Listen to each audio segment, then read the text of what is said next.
A service of KIBMradio.com, the Internet's home for an all old-time radio.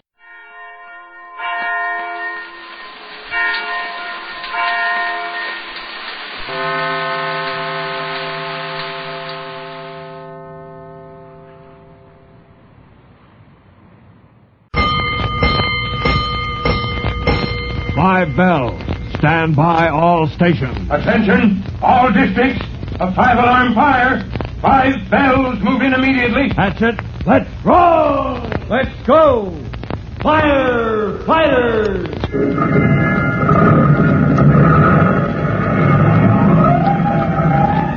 Presenting Firefighters, the true-to-life story of our unsung heroes who stand ready to ride by day or night against our most murderous enemy, the demon of fire.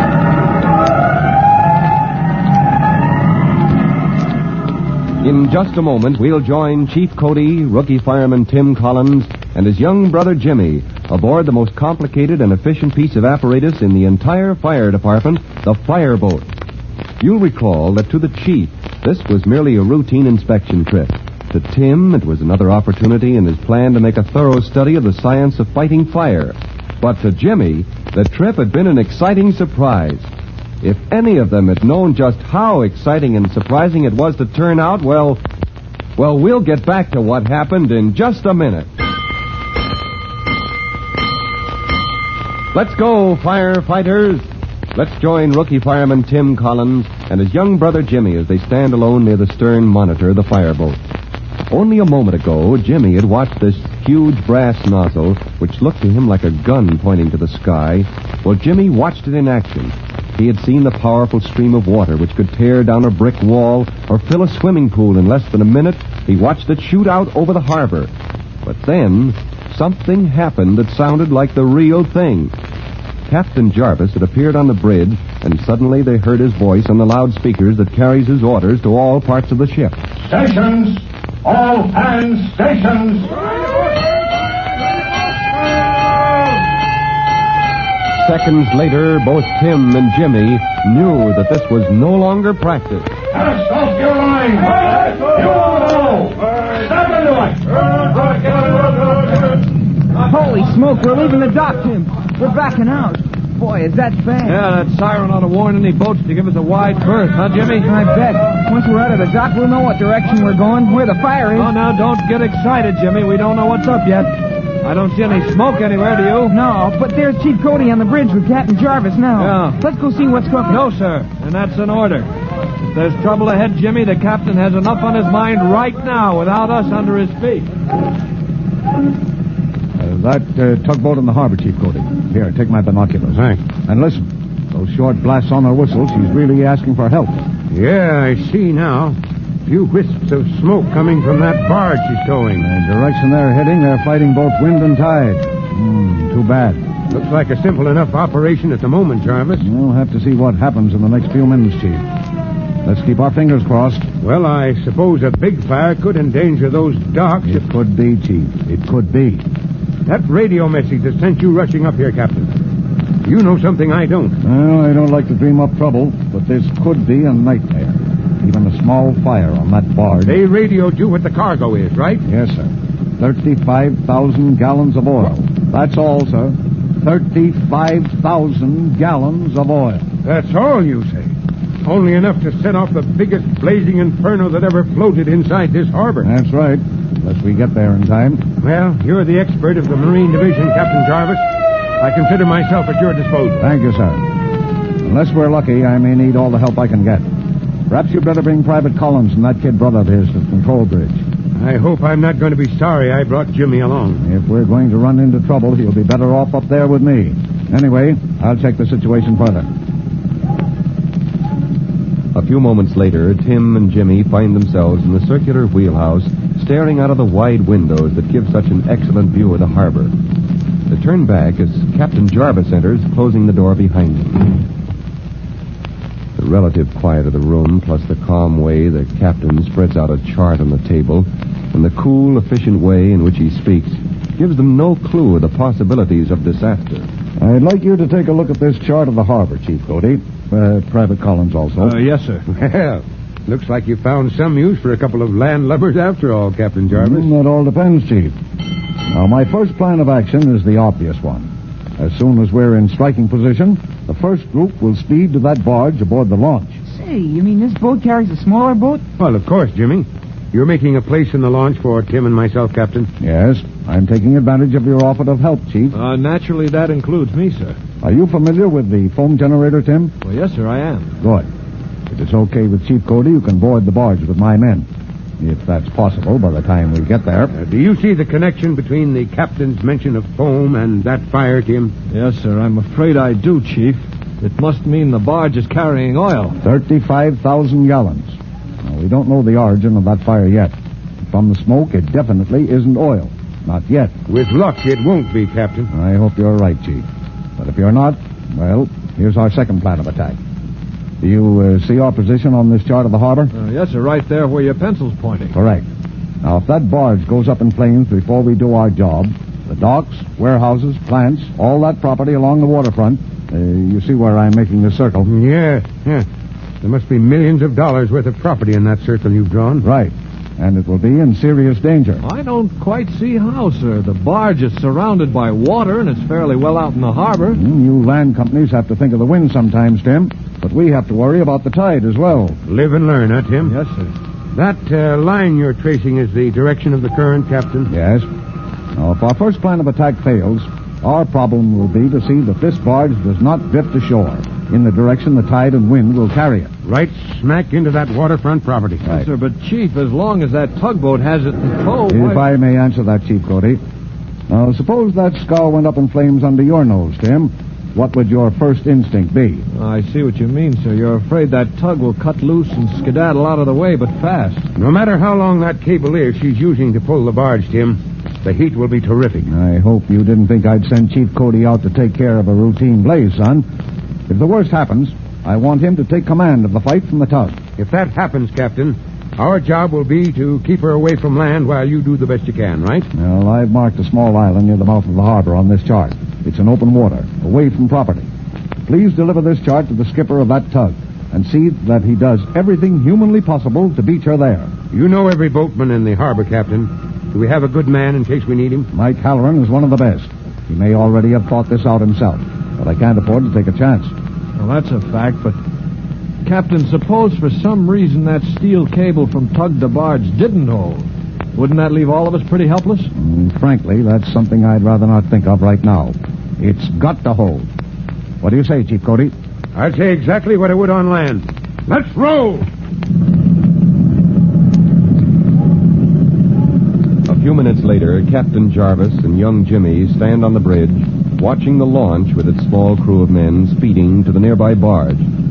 The captain quickly notes that all hands aboard the fireboat are at their stations, and then he turns to Jimmy. I hope you're not worried to see your brother heading away from us into possible danger, son. Well, I guess that's his job, sir. He's a fireman. Well, this is all a matter of time. That's why I finally turned the launch loose. With her speed, she'll be there before we could, Jimmy. She sure is fast, Captain. Well, that's true. Most of the time, however, it's her small size that's important to us. Oh, I should think larger boats would always be better. Not for getting in a fire under a dock or wharf. Then the launch can crawl right up to the flames, which the fireboat couldn't even get near. Oh, gee whiz, I never thought of that. Tell me, sir, how did my brother know that foam stuff you mentioned meant you might run into an oil fire? Well, son, it's especially useful for certain things that water doesn't do an effective job on. Well, how's it work? Well, I haven't time to explain the chemistry of it, Jimmy. But the foam, spread out, let's say over a sea of burning oil, acts like a blanket, cutting the flames off from the air, smothering them. Well, what's the matter, sir? Nothing, Jimmy, nothing. Just happened to notice something aboard the barge. I kind of hope Chief Cody noticed it, too.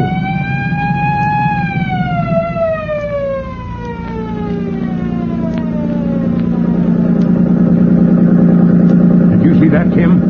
Aboard the barge? Well, it looks pretty much the same to me, Chief Cody. The color of that smoke suddenly changed. Getting heavier and blacker, I say. Hey, you're right, sir. Do you think the fire's spread, that maybe it's reached the cargo of oil? I just hope we find out before it's too late, son. We've got to get there and get to work on that before it really catches on. Yeah, but that isn't exactly what bothers me, Tim. Oh, you're worried then about the possibility in the back of Captain Jarvis's mind. It will be too late. No. I'm worried about the possibility he didn't mention. What's that, sir? Did you ever see an oil tank up in flames, son? Billowing black clouds of smoke, and underneath a solid mass of flames that gobbles up anything that touches it. You mean this barge fire would be like that? Of course. And that's what bothers me. Not that we'll be either too early or too late, but that we'll climb on board that barge at the exact same time it decides to shoot the works. Rookie fireman Tim Collins shields his face from the salt spray and takes another look at the thickening smoke from the barge. Chief Cody's words make his heart skip a beat. Not too early, not too late. The danger is they may arrive the fatal moment, which would be their last. To learn what happens next, be sure to listen to our next exciting episode of The Firefighters.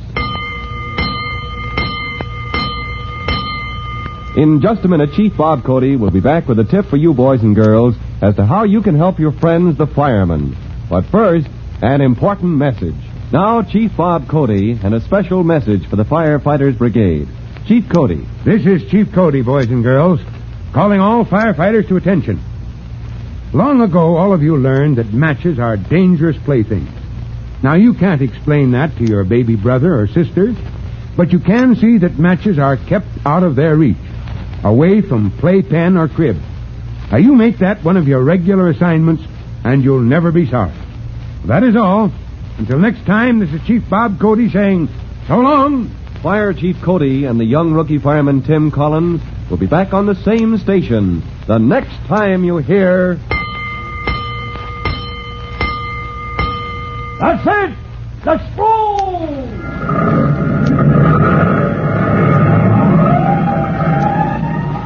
Let's go! Firefighters!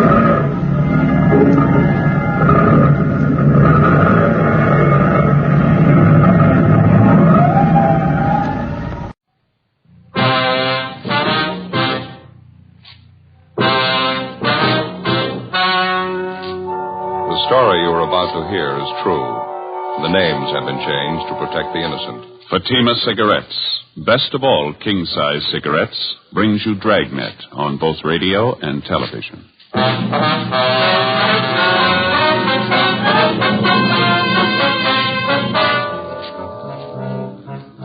You're a detective sergeant. You're assigned a homicide detail.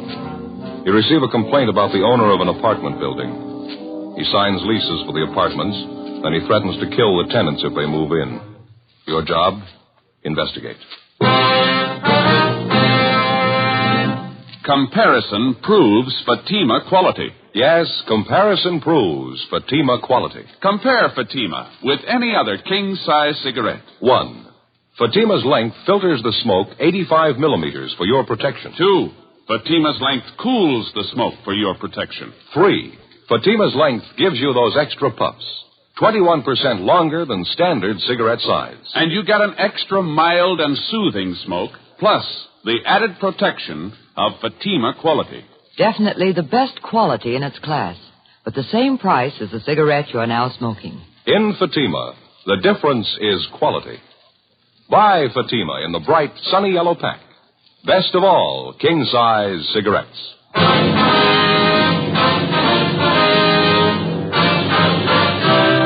Dragnet, the documented drama of an actual crime. For the next 30 minutes, in cooperation with the Los Angeles Police Department, you will travel step by step on the side of the law through an actual case transcribed from official police files.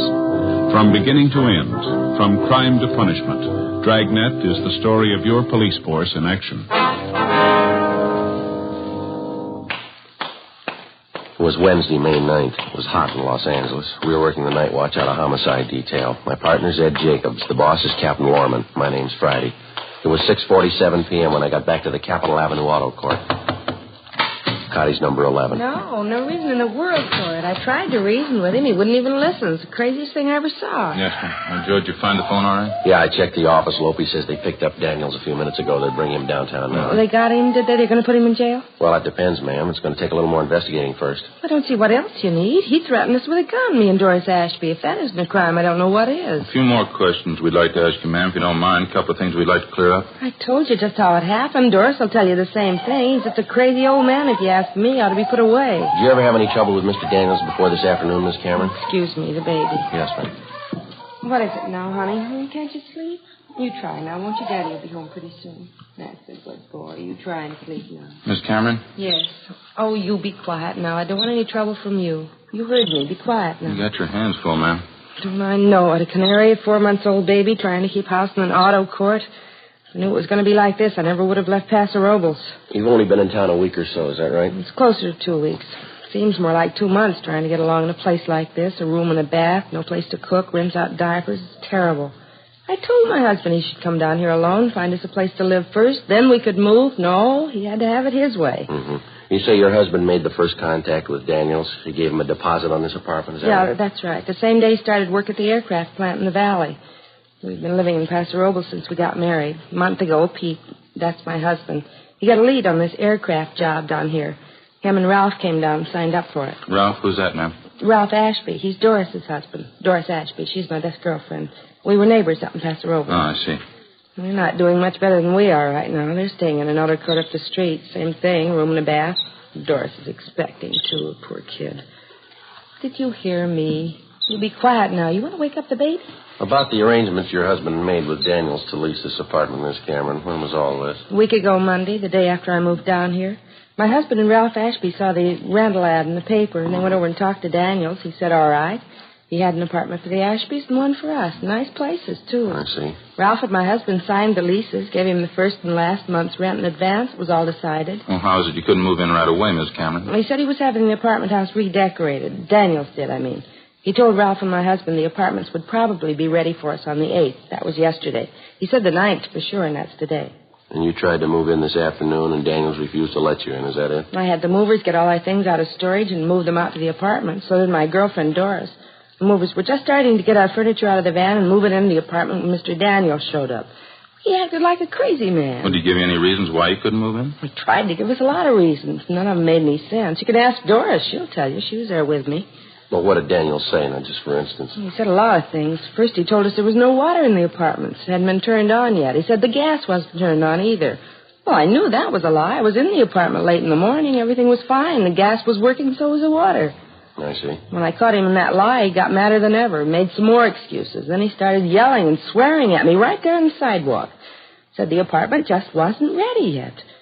I told him to go climb a tree. We signed the lease. We paid the rent. We were moving in anyway. Told the movers to go ahead, take in the furniture. Mm-hmm. Well, what did Daniel say then? Nothing. He just got real purple in the face, and he put his hand in his coat pocket, and he took out a gun, pointed it at me and Doris, and I had the baby in my arms. Imagine that. Mm-hmm. He actually told you he'd shoot you if you tried to move in the apartment, is that right? Oh, in so many words, yes, he did. He threatened the moving men, too. They tried to talk to him. He wouldn't listen. We all tried to talk to him. He didn't make any sense at all. I wasn't going to take any chances with the baby in my arms. Doris and I got in the car and drove away. So did the movers. They left with us. Can't say I blame them either. Yes, ma'am. That Daniels must be out of his mind. It's the only thing I can figure. A real nut. Well, did either you or your husband have any arguments with him at all before this afternoon? No, everything was fine. This afternoon was the second time I ever spoke to the man. And he had no objections to your having children or pets in the apartment? None at all. That's one of the first things my husband told Daniels when he went to look at the apartment. We had a baby and a canary. Daniel said it was all right with him. He didn't object at all. I understand there's 6 apartments in the building, Miss Cameron, that right? Yes, that's right. They're all vacant as far as I know. Daniels just bought the building a month ago. That's what he told my husband anyway. He had the place redecorated and the work was all done. The apartments are just sitting there. That's why I can't understand it. Why won't he let us move in? Yes, ma'am. We paid our money, signed the lease. If he gave us any kind of a good reason why we shouldn't move in, I could understand it. But to keep us out for no reason at all, to stand out there on the sidewalk and threaten to shoot us if we move in, me with a baby in my arms, I don't know. He must be crazy. You say you were in the apartment this morning, Miss Cameron. Did you notice anything unusual about the place, anything out of the ordinary? No, nothing. And you say Daniels couldn't give any reason at all why you shouldn't move in? Just one. It convinced me. Yeah. That gun. Before we left Mrs. Cameron, we took her crime report and had her sign it, and then we drove back downtown to the squad room where Gene Bechtel and Lloyd Bond were waiting with the suspect, Edward Daniels. They'd already checked him through R&I. He had no previous criminal record. They gave us a .22 caliber H&R revolver along with 6 shells which had been found on the suspect at the time of his arrest. The gun had been loaded. Pawn shop records showed that the weapon had been purchased by the suspect and had been registered in his name. We had stenographer Eleanor Eastlack type up the crime report, and Ed and I took Daniels down the hall to the interrogation room. He was a small, thin man, blue eyes, gray hair. Don't know what all the fuss is about. I own the building. I can keep people out if I want to. Well, we saw the lease you signed with the Camerons. The other couple, too, they paid their rent. Why the sudden change of heart? I don't think that's any of your business. Matter between me and the tenant. It's our business when you threaten him with a gun, Daniels. Assault with a deadly weapon, that's a felony. Didn't hurt the woman. Just wanted to scare her, that's all. Just a couple of farmers anyway. Never should have given him the lease in the first place. Lousy kid with him and that bird chirping all the time. How'd you happen to have that gun with you this afternoon? Didn't happen to have it. Carry it all the time. It's my business, isn't it? Registered down here. Mean you got a permit to carry this gun? Don't need a permit. It's registered, isn't it? Who gave you the idea because the gun's registered you can carry it around your pocket? Friend of mine. Nothing wrong with it, is there? Having a gun registered is nothing more than keeping a permanent record of it. You can keep the gun in your home or in your office, but it doesn't give you the right to carry it around with you. Oh? Why didn't you tell me that when I had it registered? You were told, Mr. Daniels. You know that. Well, I don't remember it. Doesn't make much difference if you remember or not. Nobody has a permit to threaten people with a gun. I told you I wasn't going to hurt her. She just kept arguing with me. I'm a sick man, you know. Thought she was going to hit me. You mean while she was holding that baby in her arms? Now, come off it, Daniels. What's this thing all about? Told you before. I think that's my business. You signed a year's lease with the Camerons. You accepted the first and last month's rent. You took their money. You advised them they could move in this afternoon. When they try to move in, you meet them at the front door and threaten them with a gun. Now, what's it all about? None of this makes any sense. Changed my mind. I'm not ready to rent them out yet. Well, then why'd you sign that lease with the Camerons? How about it, Mr. Daniels? If there's something in that building you're trying to cover up, you might as well tell us. A couple of men out there now checking it. You can go ahead and check. I don't care. They won't find anything. Got nothing to hide. How long you lived here, Daniels? 18, 20 years. Why? Where'd you live before you came here? Ohio. Cleveland, Ohio. You ever been arrested? Yeah, a couple of traffic tickets. Cop said I went through a stop signal. I wasn't guilty, though. What's the point, anyway? What are you trying to get at? Trying to force me to let those people in that apartment? I'm not trying to force you into anything, Daniels. Business about the lease is a civil matter. That's between you and the Camerons. And what are you holding me here for? We told you. You threatened that woman with a gun. She signed an ADW report. What do you mean, ADW? Assault with a deadly weapon. Now, that's a pretty serious charge, Daniels. Didn't hurt the woman. Didn't even touch her. Pointed the gun at her, didn't you? Yeah.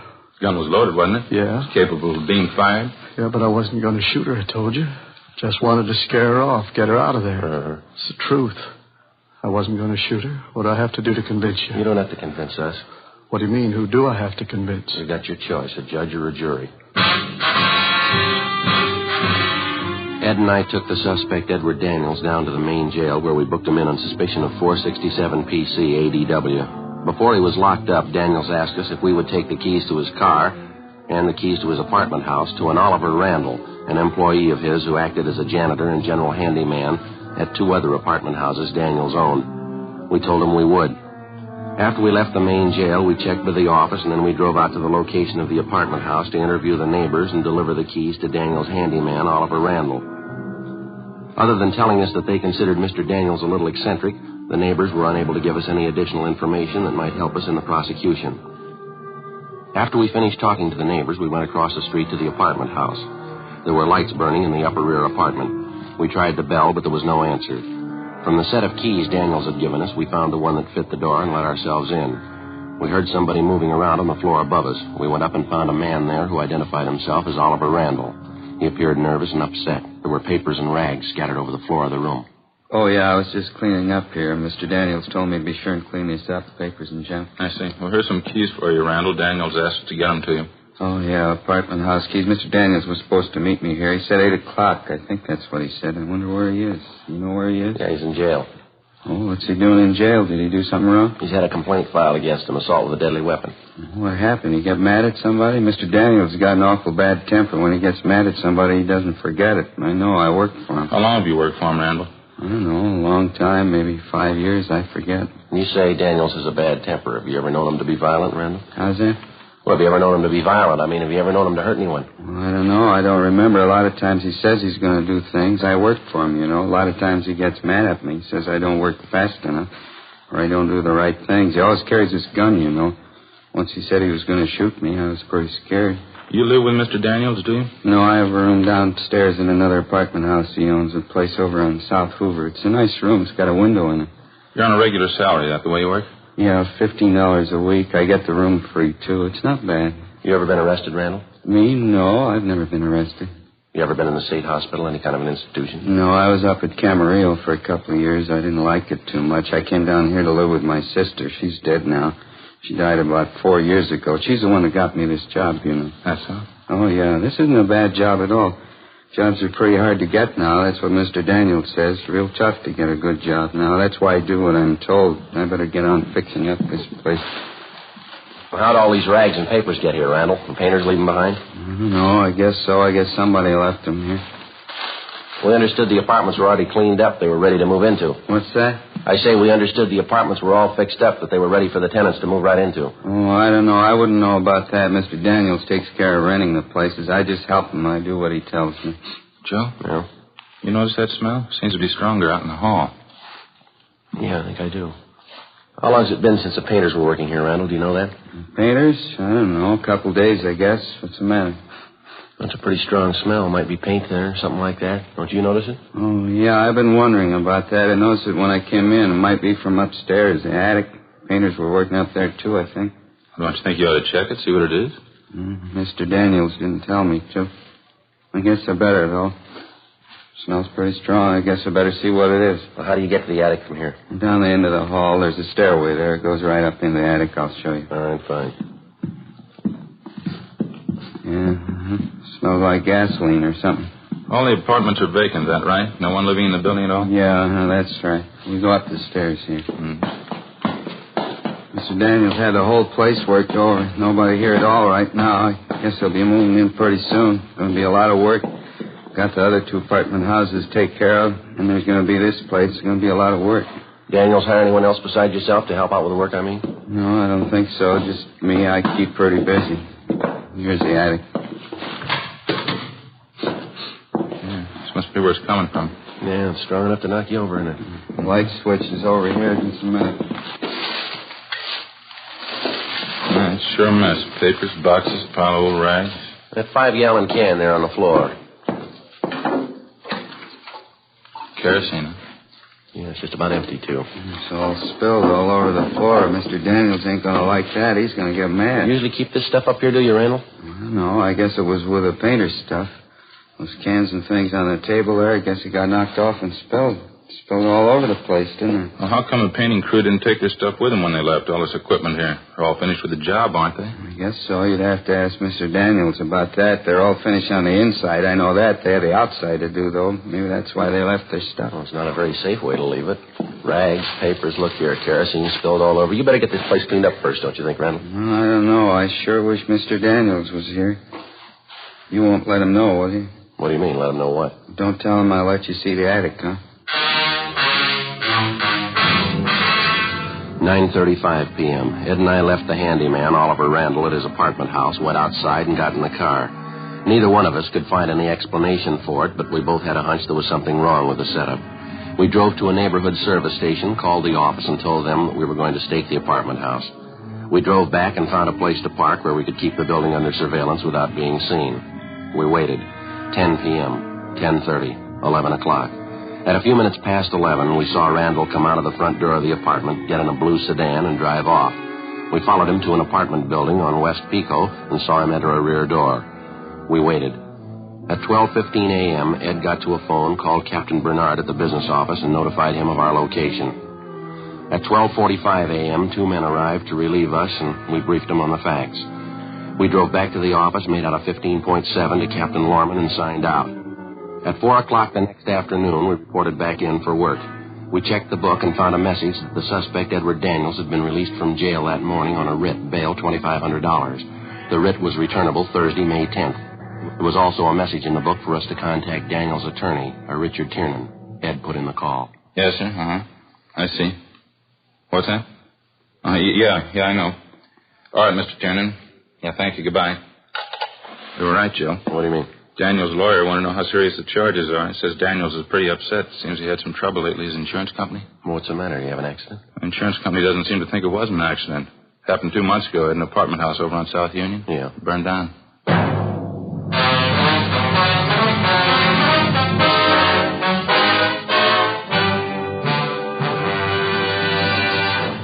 You are listening to Dragnet.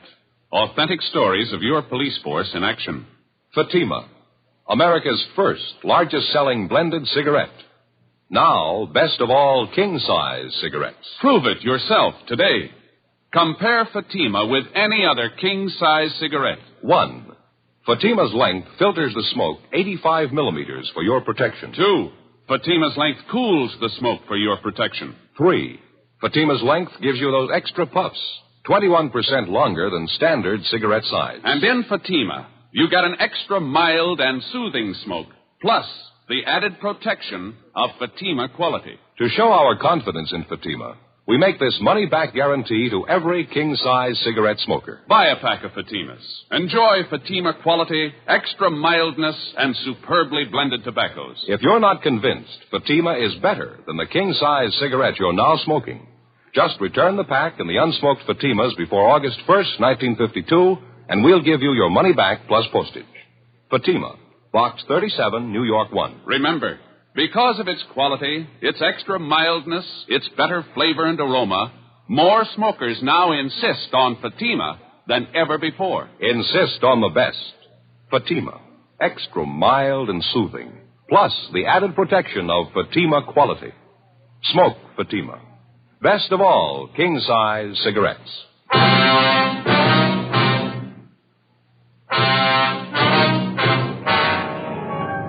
Thursday, May 10th, 4:30 p.m. We contacted the fire department's arson squad to find out if the fire at Daniel's apartment house on South Union Avenue 2 months before was under investigation. After checking back, they told us investigators from the arson squad had found a large amount of kerosene to be present in some of the burned timbers found in the debris after the fire was put out.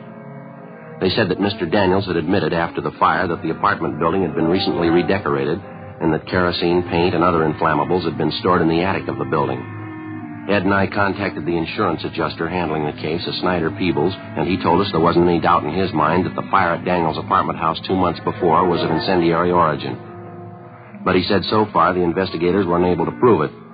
The one thing that seemed to puzzle him was if Daniels planned on burning down the building, why did he go to the trouble and expense of redecorating first?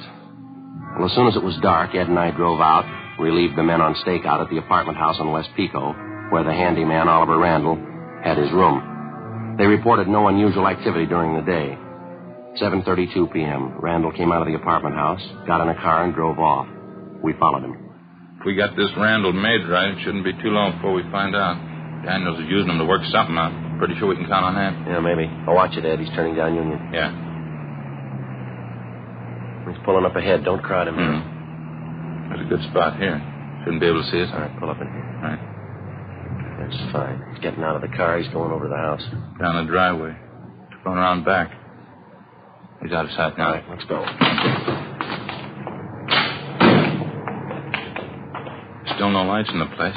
Oh, yeah, there they go, in the basement. All right, easy. Let's take it easy. All right. Yeah, I think I can see the back door from here. All right, come on, easy now. What is it? All right, easy with this door, Ed. Don't let it bang. Uh-huh. Where now? Sounds like somebody upstairs, doesn't it? All right, come on, watch your step.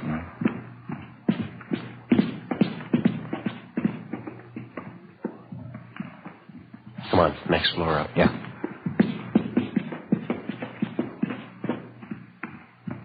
Yeah, it's up in the attic. Come on.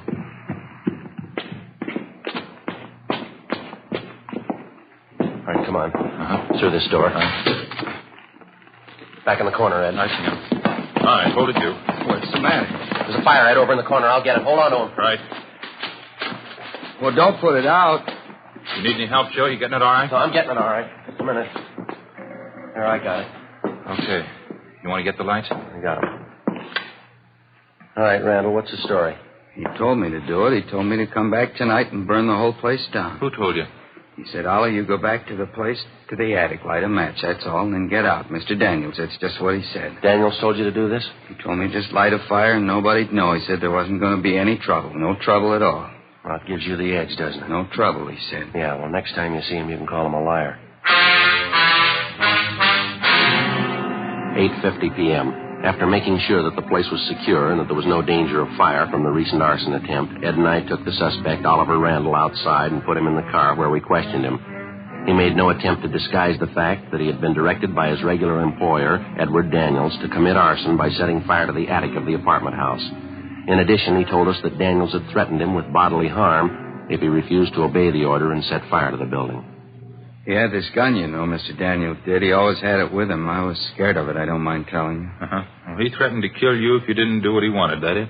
Yeah, I guess so. He used to get mad a lot of the time, and he had this gun. He always had the gun. He'd get mad at me and tell me he was going to shoot me. I'm afraid of guns. How about the fire at the other apartment house, Ollie, the one over on South Union Avenue? Yeah, that was a big fire. Did you start that one? Daniels told me there was nobody living there. He said nobody'd get hurt. Nobody did get hurt, did they? Did you start the fire? Yeah, I guess so. Yes, I did. Mr. Daniels tell you to do it? He said it was his building. He owned it. He could do anything with it he wanted to. I didn't want to do it. He told me I'd have to. He said he'd hurt me with that gun. And he said he'd fire me, too. I didn't want to lose my job. You knew you were doing wrong, didn't you, Ollie?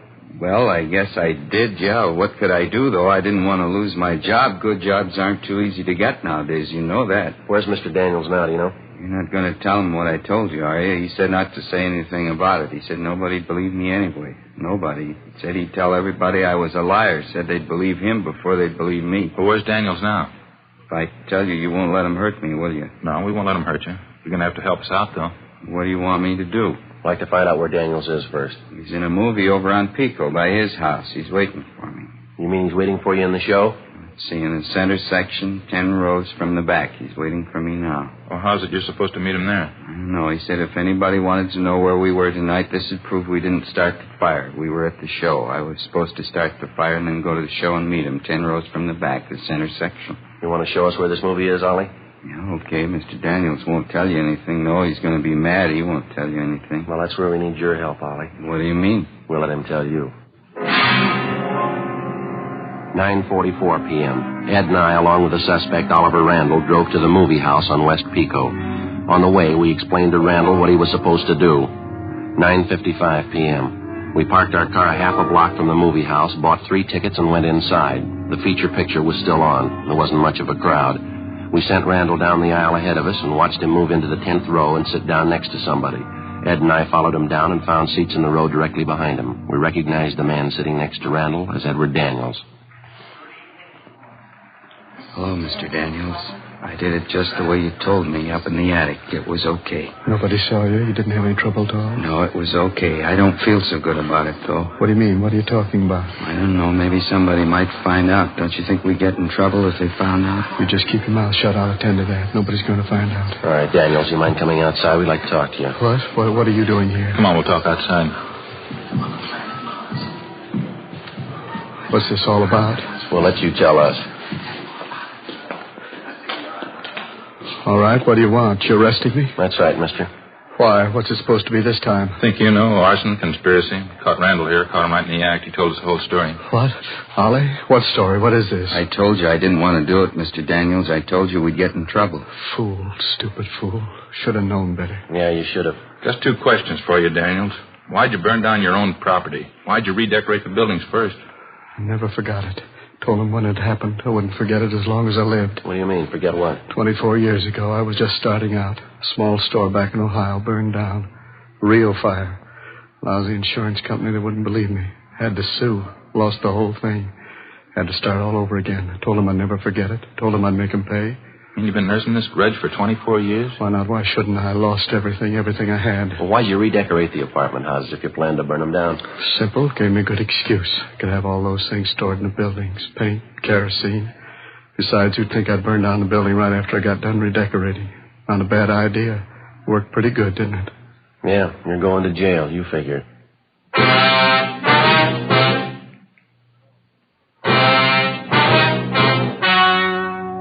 The story you have just heard was true. The names were changed to protect the innocent. On August 18th, trial was held in Superior Court, Department 86, City and County of Los Angeles, State of California. In a moment, the results of that trial. And now, here is our star, Jack Webb. Thank you, George Fenneman. Friends, comparisons are often very helpful in modern police work. Now, for instance, a suspect may be identified by comparing his M.O., or method of operation, with the known facts of a case. Comparisons are important to you in choosing your king-size cigarette. Compare Fatima for quality. You'll find Fatima's length filters the smoke 85 millimeters for your protection. Cools the smoke for your protection. Fatima's length gives you those extra puffs, 21% longer than standard cigarette size. And you get an extra mild and soothing smoke, plus the added protection of Fatima quality. Buy Fatima. I'm convinced that you'll agree Fatima is the best of all king-size cigarettes.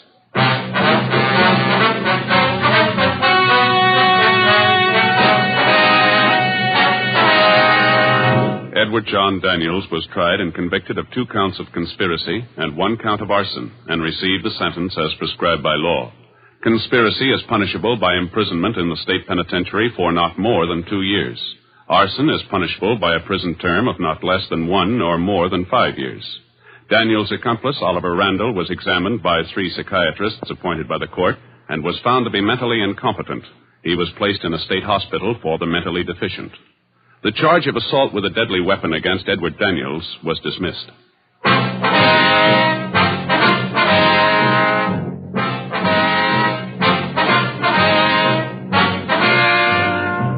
You have just heard Dragnet, a series of authentic cases from official files.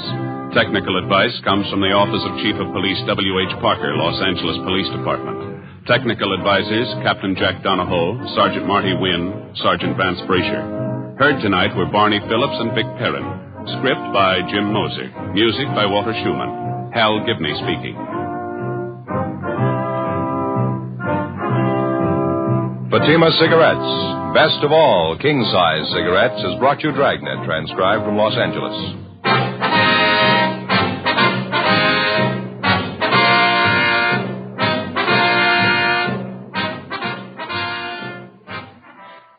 Now, it's Counter Spy on NBC.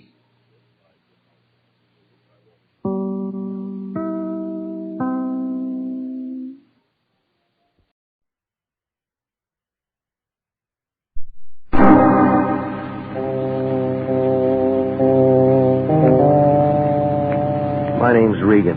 I get 10 a day in expenses from a detective bureau run by a guy named Anthony J. Lyon. They call me the Lion's Eye. With Jack Webb as Jeff Regan, the Lion's Eye, stand by for hard-boiled action and mystery and thrilling adventure in tonight's story of The Gambler and His Ladies.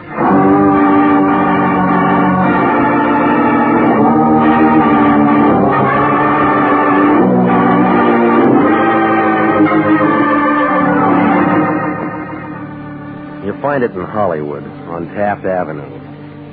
4-story apartment building, the color of a rainy afternoon. They call it the Haven Wood. It sags in the middle like a tired frankfurter. That's where I live. Apartment 3K. 2 rooms with a pull-down bed and a pair of windows that stick when it's hot. Oh, the view isn't much. 6 strands of telephone wire and the head of a shaved-off palm tree. Beyond is the city, L.A., spread out on the map like a raw egg with a broken yolk. Oh, the town's all right, I guess, if you can afford the sedatives. The Lion likes it. He set himself up as a receiving clerk for trouble, and I work for him. It was about 11:15 Tuesday night when my phone began making itself felt. Turned out to be the Lion breathing hard. It figured he was running his fingers over a greenback. Regan, want to hear the sound of a brand new $50 bill? Send me a record. What's the matter? You sound like you're flat on your back. How do you sleep? Who's sleeping? I'm working, and that's what you're going to be doing. Try me tomorrow. Throw on some clothes. You're going down to Venice Boulevard to see a lady. She's got daughter trouble. Well, marry her off. She didn't pay us $50 for that.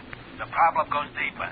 How much? She'll tell you. I want it from you. I don't know it all for sure. Don't you ever check into things? I do the general work. You get the details. Yeah, you drag a wet rag over the 50, and if the ink stays on, we got a client. That's insulting. How would you know?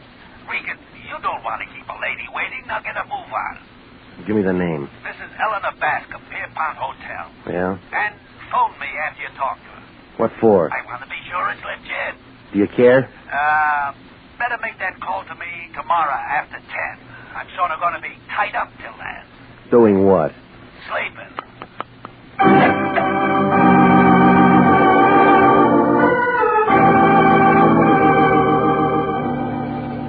Well, I put on some clothes, picked up my car, and moved out to Venice Boulevard. The good humor men were all gone, and I had the street to myself. 20 minutes later, I came to a stop beside a garbage can near San Pedro. Behind it stood the Pierpont Hotel, a 2-deck pile of wood left over from the sinking of the Spanish Armada. There was a black and dirty white sign outside, said rooms 50 cents, weekly and monthly rate. The names Eleanor and Georgia Bascom showed in the mailbox and gave a room 210. I climbed a flight of stairs and walked down a hall that looked like a passageway in a pyramid. It was dark, and it took my cigarette lighter to turn up the numbers. 210 finally showed, and I rapped on the door. A bush of black and gray hair pulled it open. It was wearing a red kimono and an impatient look, like a tax collector in January. She was pushing 50 and looked tired. Yes? I'm Regan, international detective. Oh, yes, Lion's Eye. I've been waiting for you. Come in. I'm Mrs. Bascom. Eleanor or Georgia? Georgia's my daughter. I want to apologize for getting you out here this time of night, Mr. Regan, but it's urgent. The Lion said that the girl's the problem, huh? Yes. How old is she? 22. Who's the man? How'd you know there was a man? Well, what other kind of trouble would she go after? She's a good girl, Mr. Regan. She always has been. Until now, huh? That's what I want to know. Now, she's old enough to call her place. That's not the advice I'm paying for. Where'd you get the 50? It took a lot of saving. All right, give me his name. Louis Desmond. Gambler, card sharp, bookie, all-around con man. He's got a card room out toward Gardena someplace, the Five Aces Club. What does your daughter see in him? Oh, it's this place. The way we have to live. She's tired of having nothing. I've tried, but she's looking for a change. And taking a wrong turn. I'm not sure yet. Yeah, other girls have it real tough. They go to work. Well, we had a little trouble in the family once. It shows up if someone starts looking. When can I talk to Georgia? Well, you'll have to work that out yourself, Mr. Regan. What does that mean? She put some clothes in a suitcase and left earlier this evening. That's why I had to call you so suddenly. Mm-hmm. Where'd she go? Louis is a real bum, Mr. Regan. You talk like you know him. We've met. I want to know just what's going on. If Louis is forcing her into anything crooked. She force easy? A fur coat makes a young girl do a lot of things. Yeah. Oh, here's a picture of her. You may need it. Mm-hmm. It's not very good, but the only one I've got. I'll make it work. Well, that's about all, Mr. Regan. Get in touch with me as soon as you get something. Okay. Oh, Mr. Regan. Yeah. As you can tell, I'm the kind of person who sometimes gets hysterical over things, but I'm also the kind who demands results. You sound like a radio commercial.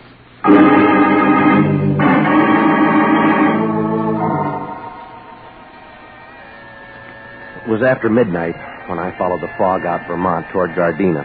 The yellow lights were pressing, but they were doing about as much good as a pint of bourbon at a Shriners convention. I wound around the flatland for a while before the Five Aces Club turned up by a bend in the road. It looked like a blue wart with a neon sign. There was a front door and a back one, and a couple of pairs of shoulders standing at each.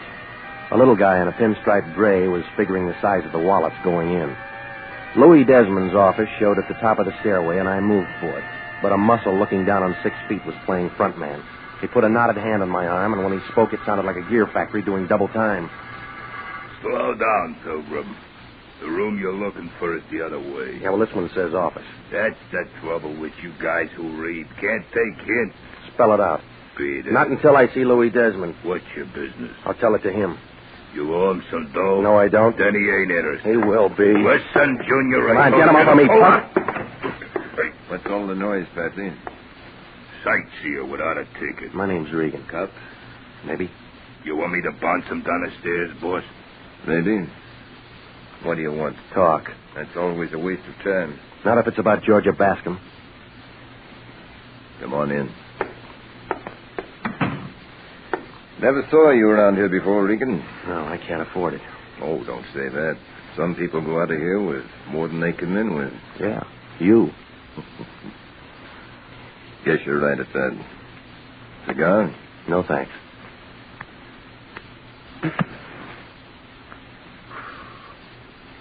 Well, what about Georgia, Regan? You tell me. That doesn't add. You came to see me. She's got a worried mother. They're all like that. Now, this one figures you're doing a little forcing. Oh. You'd know more about that. Give me a clue. Blackmail, maybe? You're a kick. Arthur Godfrey'd love to get a hold of you. I come too high. Let me give you some good advice. Go home and pull a blanket over your head and say it's all a bad dream. You know, you talk a lot, mister, but you don't say much. What's the hold on Georgia? All right, wise guy. Honey. Come over here, baby. Regan, you know this girl? I've seen a picture. Georgia, this is a peeper named Regan. He come to rescue you. But what for, Mr. Regan? $50. My mother gave you that to come and take me back? Something like that. And I can't go. Why not? Well, Go ahead. Show him, baby. look, Regan. 3 carats. With a wedding band to match. On what dice table did you pick those up? Stop the noise, Regan. Congratulate the lady. Not on a bad mistake. Listen, Shamus. Oh, never mind him, Louis. He doesn't matter. When did the furs come? Louis said soon. Tell Mama we're married and not to worry. We're going away for a few days. Ensenada for some gambling and fishing. You won't enjoy it. Sure I will. You'll be in L.A.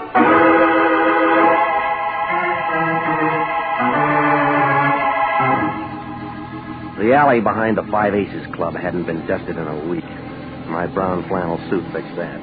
Well, I picked myself up and made it to the car. Moving north on Vermont, I tried to add a couple of things. There was a funny smell in Louis's office when I first walked in, like rope on fire. Somebody'd been there before me who smoked cubebs. Desmond worked on cigars. Georgia held a king-size Pall Mall. Well, whoever it was still played it coy.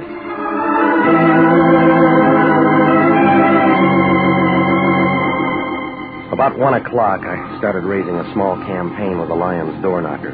His dream must have been a real good one because it took him 10 minutes to get to the door.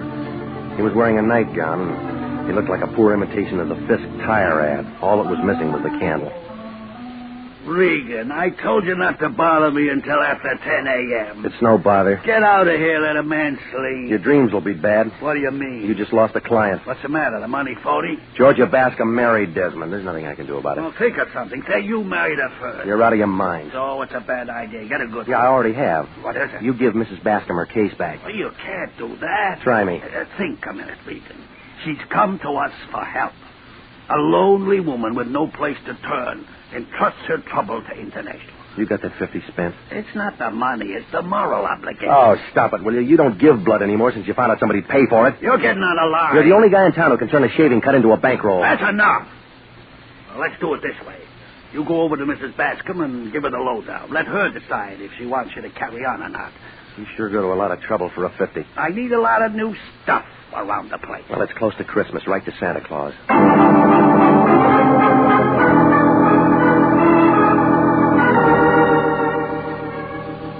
Well, I left the Lion looking for a fountain pen, and I drove out to Venice Boulevard in the Pierpont Hotel. The place still looked the same. A black Nash was parked up the block, the motor going. A couple of cats were doing a duet on a garbage can. I climbed the stairs to the second floor, and I started down the hall for 210, walking real easy to keep the boards from creaking, but somebody else didn't care about the noise. There was a gun with a silencer working in Mrs. Bascom's room. I pushed the door in, but by then all I could hear was silence. The light showed an open window by the fire escape, and the wind was blowing the curtains. Mrs. Bascom lay face down on the bed, real still, and the holes in her blanket were turning wet. The Lion really lost a client that time.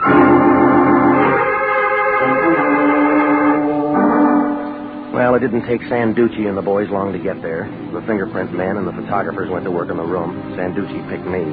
He had a grouch on like a fat lady in an upper berth. What's the matter, Regan? You get lost? What do you mean? You're pretty far from home. How'll I get around? Who is she? Name's Eleanor Bascom. I know that. What'd she do? Where'd she come from? I don't know. What were you doing out here? She called in the Lion. Her daughter ran off with Louis Desmond. Oh, he in it? How far? Ask him. Mrs. Bascom wants you to bring her daughter back. She wanted to know if the girl was moving into a racket. Was she? I haven't found out. I should have known better than to ask a detective. Why didn't she call us? She was behind on her taxes. What do you do, Private? Sit up nights figuring ways to make my job harder? You through with me? No. Who killed her, Regan? I don't know. Bad choice of words. Go check a black Nash parked up the street. Got a license number? No, I haven't. Thanks a lot. Look, I'm no medium. I didn't know she was marked. Any other big ideas? A few. Well, keep them to yourself. They're all wrong. Now get out of here. Yeah. Say, Santucci. Yeah? The Lion can handle another client now. So what? Want to sign up?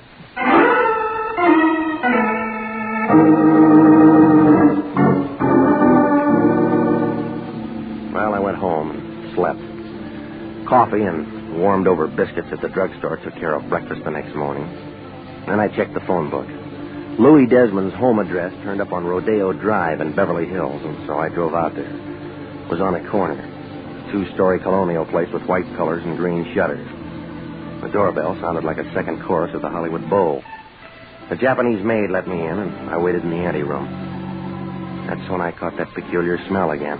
Somebody had just been there who smoked those KIBM cigarettes. Well, a couple of minutes later, a tall blonde fighting 30 stepped up to me. She smelled like she just crawled out of a bottle of Platine. It was a bright morning, but she had the kind of look that had you wishing for an eclipse. Well, what do you want? Louis Desmond. Census taker? No. What's he done? I don't know yet. Where is he? I don't know where he is. He didn't come home last night. Lots of work at the office? Card room out in Gardena. Lots of work out there? He didn't say. He doesn't tell me everything. Should he? Depends on what you think of your marriage vows. Who are you? His wife. Want a drink, mister? Sure. What'll it be? Yours? Bourbon. You pour. I don't know when to stop. All right.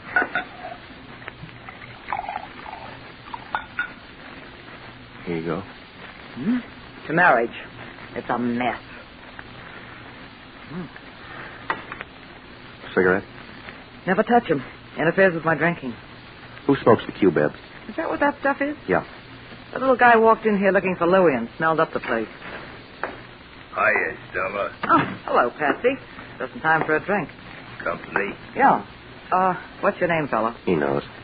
You learn hard, don't you, Regan? What's going on? He's an eye. So what? So he gets a bounce. He's my friend. Beat it, Seamus, or I'll split you. Stay right where you are. This is my house, and I'll entertain who I want. With the boss's liquor? I've got some rights. Well, figure out what they are and try 'em on the boss. I don't like you, Patsy. Beat it, Peeper. Get your paws off of me. Come on, get 'em off. Stop it, Patsy. Stop it, I said.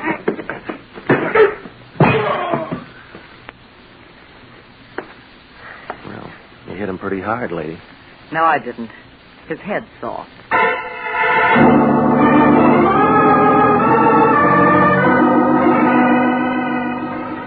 Well, I left her picking up pieces of glass, and I drove back toward Hollywood.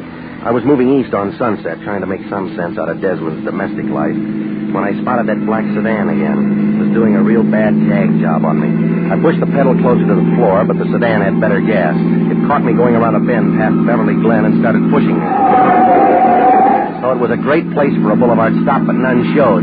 All it did was a reflection in my rearview mirror of the driver in the black sedan. It was feminine, and the voice spelled out Georgia Bascom. That's when she moved in for a closer look.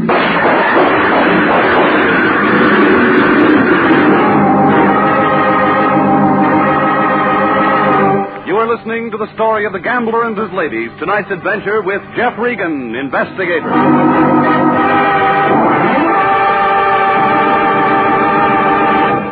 Listen, this is good news. Good news for you if you're between the ages of 20 and 26 and a half, married or single, a high school graduate, and want to fly for the United States Air Force.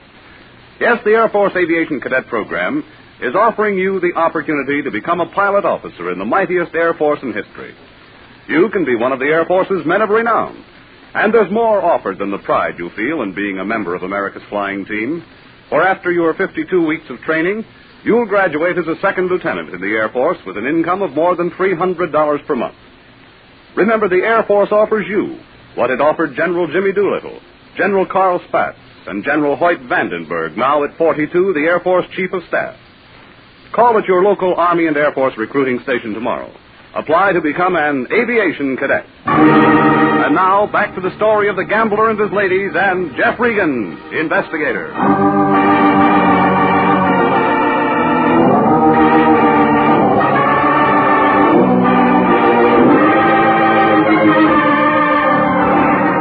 Well, things were moving as fast as the last reel in a Western movie. The Lion sent me out to see a lady who was having daughter trouble. Georgia Bascom had done a tie-in with a gambler named Louis Desmond. Only it looked real permanent. She was wearing his wedding ring, and the mother ended up carrying a couple of bullets, and homicide moved in. That's when I met a blonde at Desmond's house who said she was Louie's wife. Well, I was working on the mess when a black sedan with George at the wheel ran me off the road and the slugs began to fly. I peeled myself off the side of the hill, and I got in touch with the police. Sanducci took over and invited me to headquarters for some more talk. He put me in a little room with pale green walls and sat behind a big desk chewing a dead cigar. He was taking me all in like a Hoover vacuum cleaner on a dirty rug. Well, how do you feel, Regan? All right. You shouldn't. Why not? Looks to me like from here on in you're a marked man. I'll get along. It'll be real interesting to see how. All right, now look, have you got something to say? Maybe. Well, let's hear it. Relax, Regan. You're not going anyplace. You can't hold me. I was the one who got shot at. Well, that's enough. I'll work out a way to hold you for creating a disturbance. It won't work. Listen, you. The bullets we pulled out of your upholstery matched the ones in Mrs. Bascom's. So what? So we figure she was knocked off because she knew something somebody didn't want said. We also figure that applies to you. Yeah, well, that gets you nothing. All right, Regan. Play it your way this time. You'll come running back when the heaters close in. Don't make book on it. Well, if you've got to get yourself knocked off, don't mess up our city street. Yeah, I'll be real careful. Oh, and wear a dark suit that save our morticians a little trouble. That all? Yeah, go on, be it, sure. Oh, Regan. Yeah. Que buffy de tu padre. What's that mean? Your father's mustache.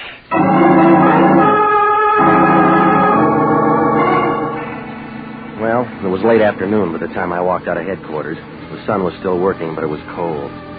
The cab driver, with a lot of conversation, drove me to my place over on Taft. When I opened my front door, I smelled it again, those Q-bebs.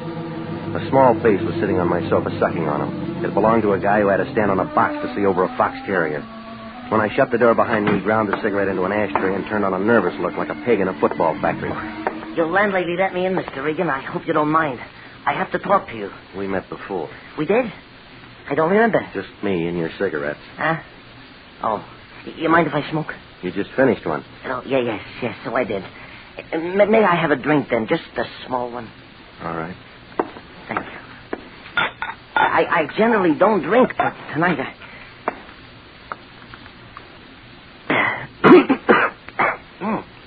Yeah, thank you. Now, I barely know where to begin. Well, you better figure it out. You haven't got much time. Yes. Well... Start with a name. Is that necessary? Yeah, it is. Loper, Max Loper. I'm a businessman. What kind? What kind? Furrier. Yeah, I'm a furrier, Mr. Regan. All sorts of furs, ermines, nice. Generally, I prefer sable, but it depends on the woman, you know. What does Georgia get? Beg pardon? Let it go. I'm not the man I used to be, Mr. Regan. My fortunes have changed. Yeah, it changed. I think I better have that cigarette. Save it for later and start making sense. Well, I need help. Why come to me? Well, Mrs. Bascom thought enough of you to ask you to help her. You see, I know Mrs. Bascom. That is, I knew Mrs. Bascom. Her death was so sudden. It was forced. Yeah, so the papers say, but... Mr. Regan, I want you to know I didn't do it. Who said you did? Well, nobody yet, but I didn't do it. Look, why tell me? There's nobody else I can tell. Try the police. No, that's what I can't do. I want you to prove to them that I wouldn't do a thing like that. Loper, what's your tie-in with Desmond? Desmond? Why? There is no tie-in. You were at his card room. I smelled your cigarettes there. You got nothing, I guess, and you went to his house. Mr. Regan, that's got nothing to do with it. I think different. But you're wrong, all wrong. Convince me. I didn't do the murder. That's what I want you to tell the police. Who did? I don't know. Well, now I think you do. Come on. Who killed George's mother? It was her stepmother who was killed. Give me some more. Oh, you got me all confused. I guess coming to you for help was a bad idea. Something was. I'll find somebody else who doesn't ask so many questions. I better go. No, not yet, little man. You got too many answers. Take your hands off me. Mr. Regan, I never used one of these, but the theory is simple. Just pull the trigger. If you can find it. Don't urge me. Open the door. Go on. Sure. Now step away. See you later, Mr. Regan. Hello. He made it to the staircase, and then the noise came. A couple of bullets flew up the spiral and caught him in the chest. He stopped in midair for a second like a yo-yo on a string, and then he toppled over and rolled down. By the time I got to him, he was all used up.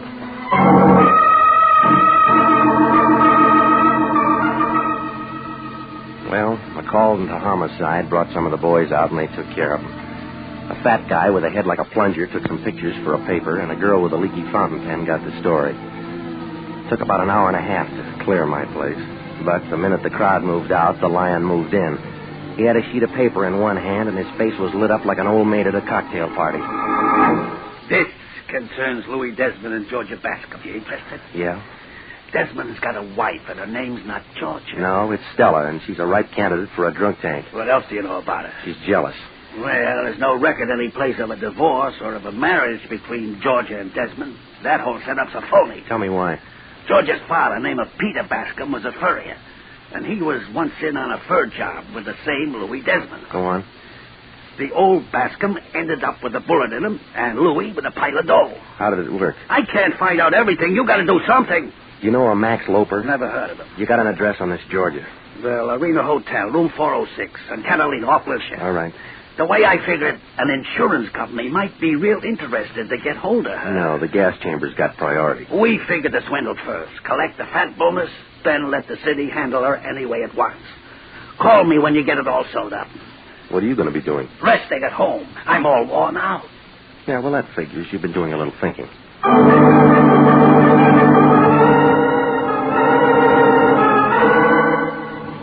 The Lorena Hotel, 6 stories of plush carpet and gold paint. It was night when I got there and the neon was on. The buzzer brought the door open and Georgia Bascom stood there carrying an overcoat. She had her purse under her arm and it figured she was leaving. When she saw me, she turned on a surprised look. Oh, Mr. Regan. Moving out? Just a little errand. It'll keep. Shut the door. Now, see here. Well, that's a lot of nerve. Don't let it bother you. There are bigger things. Like what? A fur job you and Louie are working on. What are you talking about? And a little murder. Throw your purse on the sofa. I will not. Come on, lady. It's getting heavy. Now open the closet door. Come on. There. I hope you're satisfied. I'm not much on fashions. Read them to me. 3 ermine, 3 sable. 10,000 apiece. More. Max loafers. Yeah. Well, you can't wear them all. You got a friend? I don't need one. All right, sis. What is it? Nothing. That's your version. You could be wrong. When'd you marry Desmond? Last week. Bad answer. He's got a wife named Stella. Bigamy will get him in trouble. Well, that's his problem. No, it's yours, too, if the courts can prove you knew. All right, I didn't marry him. Then why the wedding ring? Hey, you ask a lot of questions. Yeah, I do. Why don't you get out of here? Louie's not new on fur jobs. He knows how much work it is to palm him off. You're talking to yourself. Loper never got to outlive a double cross. What are you going to do with that? Nothing. Homicide will work it out. I didn't kill anybody. You'll work up a sweat proving it. Louis did it, honest. He killed my stepmother because she knew how the job worked. He gave it to Loper, too. He would... Hiya, friends. It must be raining. The worms are coming to the top. Hello, Louis. Regan's got it figured. I was just stalling him till you got here. Sure, Georgia. I know. Honest, Louis, honest. I didn't mean to say you did the knockoffs. We'll talk about it later. Better finish it now. You're not going to be around. We'll see. They got a spot all staked out for you up north. Isn't that interesting? Regan, I got a set of instructions for you. I want you to be real nice and follow them. What's in it for me? You kill me, Seamus. I'm holding all the cards. You want to rake in the pot. I better get going, Louis. We shouldn't be seen together right now. Slow down, baby. I got something for you, too. But Louis, Big mouth. Big mouth. Look, you didn't have to hit her more than once. She got off easy. Everybody's got 32 teeth. Desmond moved us out of the apartment and down the hall. Georgia was beginning to sob, but Desmond wasn't impressed. He held the gun under his coat and walked behind us careful, like an elephant on the crate of eggs. The button brought the elevator, and the 3 of us went in. And then it started down. When the door swung open on the first floor, a whiff of bourbon came floating in, packing a .32. Louis turned white. Stella!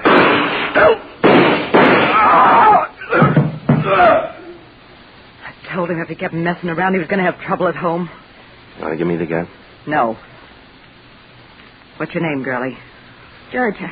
Were you in love with Louis? I don't know. Well, go find out.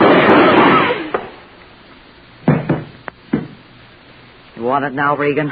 It's empty. You know, lady, you fixed nothing. What do you mean? Where you're going, you'll all be together again.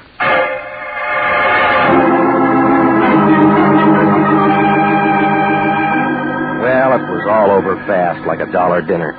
The coroner's office sent out some boys for Georgia and Louis, and Sanducci picked up Stella. Desmond had himself a pretty good thing. Do a tie-in with a furrier and move the furs across the border with nobody making a fuss. Oh, it was slow work, but $10,000 a week's pretty good pay, and it was real safe. Loper wasn't going to say the furs were even stolen until they were turned into money. Of course, he never got to say it at all. Everything would have been all right if Stella didn't see green every time Louis saw blonde.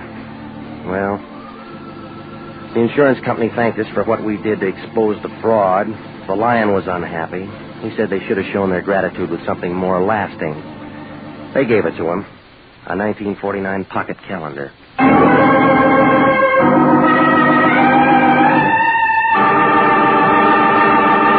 Jack Webb is featured as Jeff Regan, with Herb Butterfield as Anthony J. Lyon. It's CBS at the same time next week for more hard-boiled action and mystery with Jeff Regan, Investigator. Written by Larry Roman, produced by Sterling Tracy. Included in tonight's cast were Mary Lansing, Marvin Miller, Pat McGeehan, Lorette Philbrandt, Jack Petruzzi, Yvonne Pathy, and Sidney Miller. Original music for this program is by Milton Charles. Bob Stevenson speaking. This is CBS, the Columbia Broadcasting System.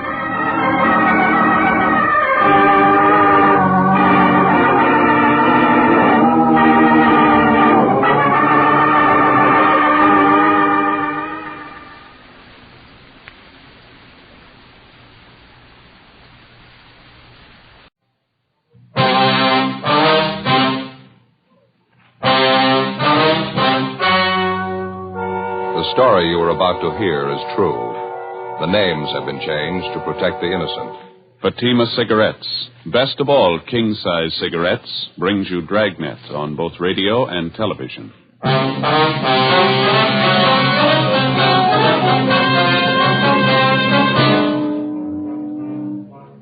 You're a detective sergeant.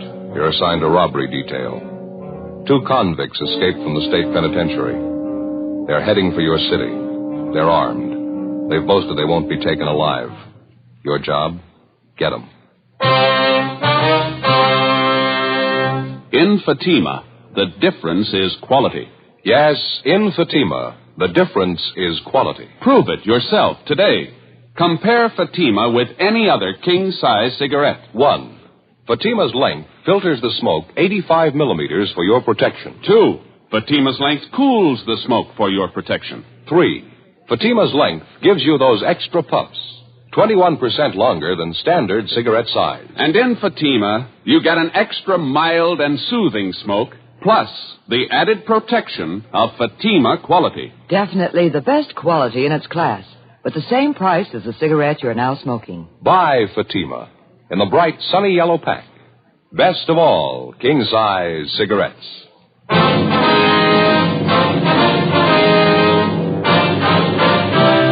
Dragnet, the documented drama of an actual crime. For the next 30 minutes, in cooperation with the Los Angeles Police Department, you will travel step by step on the side of the law through an actual case transcribed from official police files. From beginning to end, from crime to punishment, Dragnet is the story of your police force in action. It was Wednesday, October 6th. It was cloudy in Los Angeles. We were working the day watch out of robbery detail. My partner's Ed Jacobs. The boss is Captain Didion. My name's Friday. We were on the way out from the office, and it was 2:40 p.m. when we got to Kesterson Boulevard. Number 1256.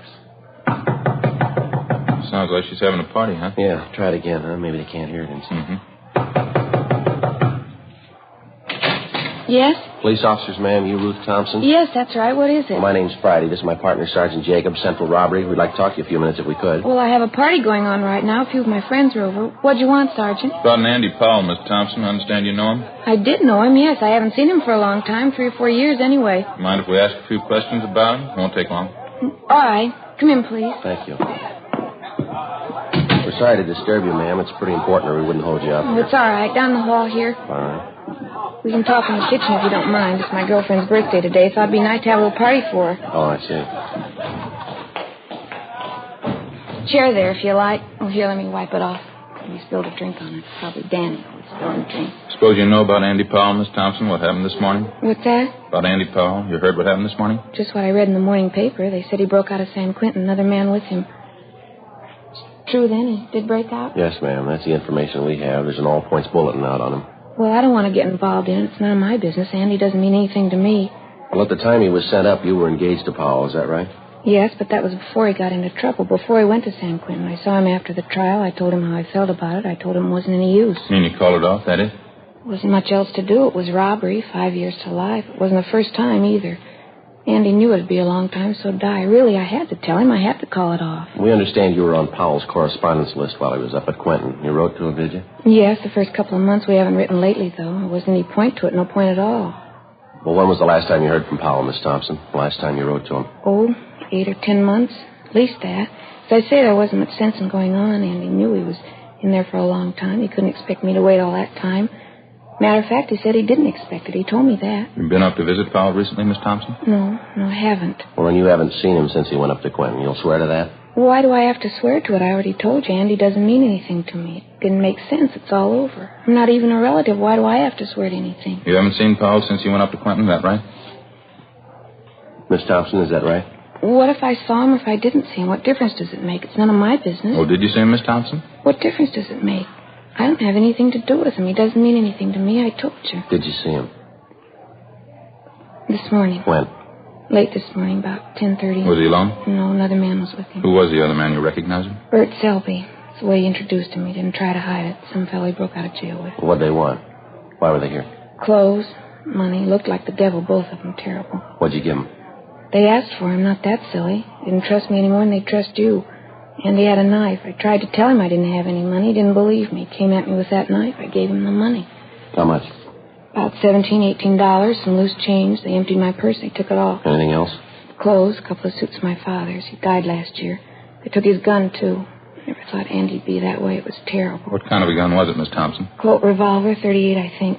They took that and the clothes and the money. It was about 10:30 this morning. How come you didn't report that? You say you knew about the escape. You knew they were wanted, didn't you? Why should I? They warned me about it. They threatened me. Said they'd come back and get me if I told the police. Look, I don't want to get mixed up in this. I'm engaged to a nice fellow now. We want to get married. I don't want to get mixed up in this. Andy Powell's nothing to me. Did you watch the two men when they left the house here? And you noticed if they drove off in a car? No, I didn't. I just shut the door and prayed I was rid of them. Took my money, food, my dad's clothes. Don't make it any tougher, huh? Please. Well, it's not a question of that, ma'am. We have to find them. We're going to need all the cooperation we can get. I told you everything I could, honestly. They said they'd come back and kill me if I even talked to you. I can't do any more. I sure hope you don't find him. How's that?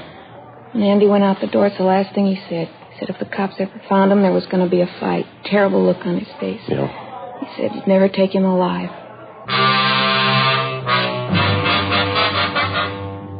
The APB had come in a few minutes before 8 o'clock that morning. It was from the warden's office, San Quentin. The two suspects had been assigned to an early morning work detail at the penitentiary, and they were first reported missing at the 7 a.m. count. Number one suspect was Andrew A. Powell, WMA, 29 years, 5'9", 175 pounds.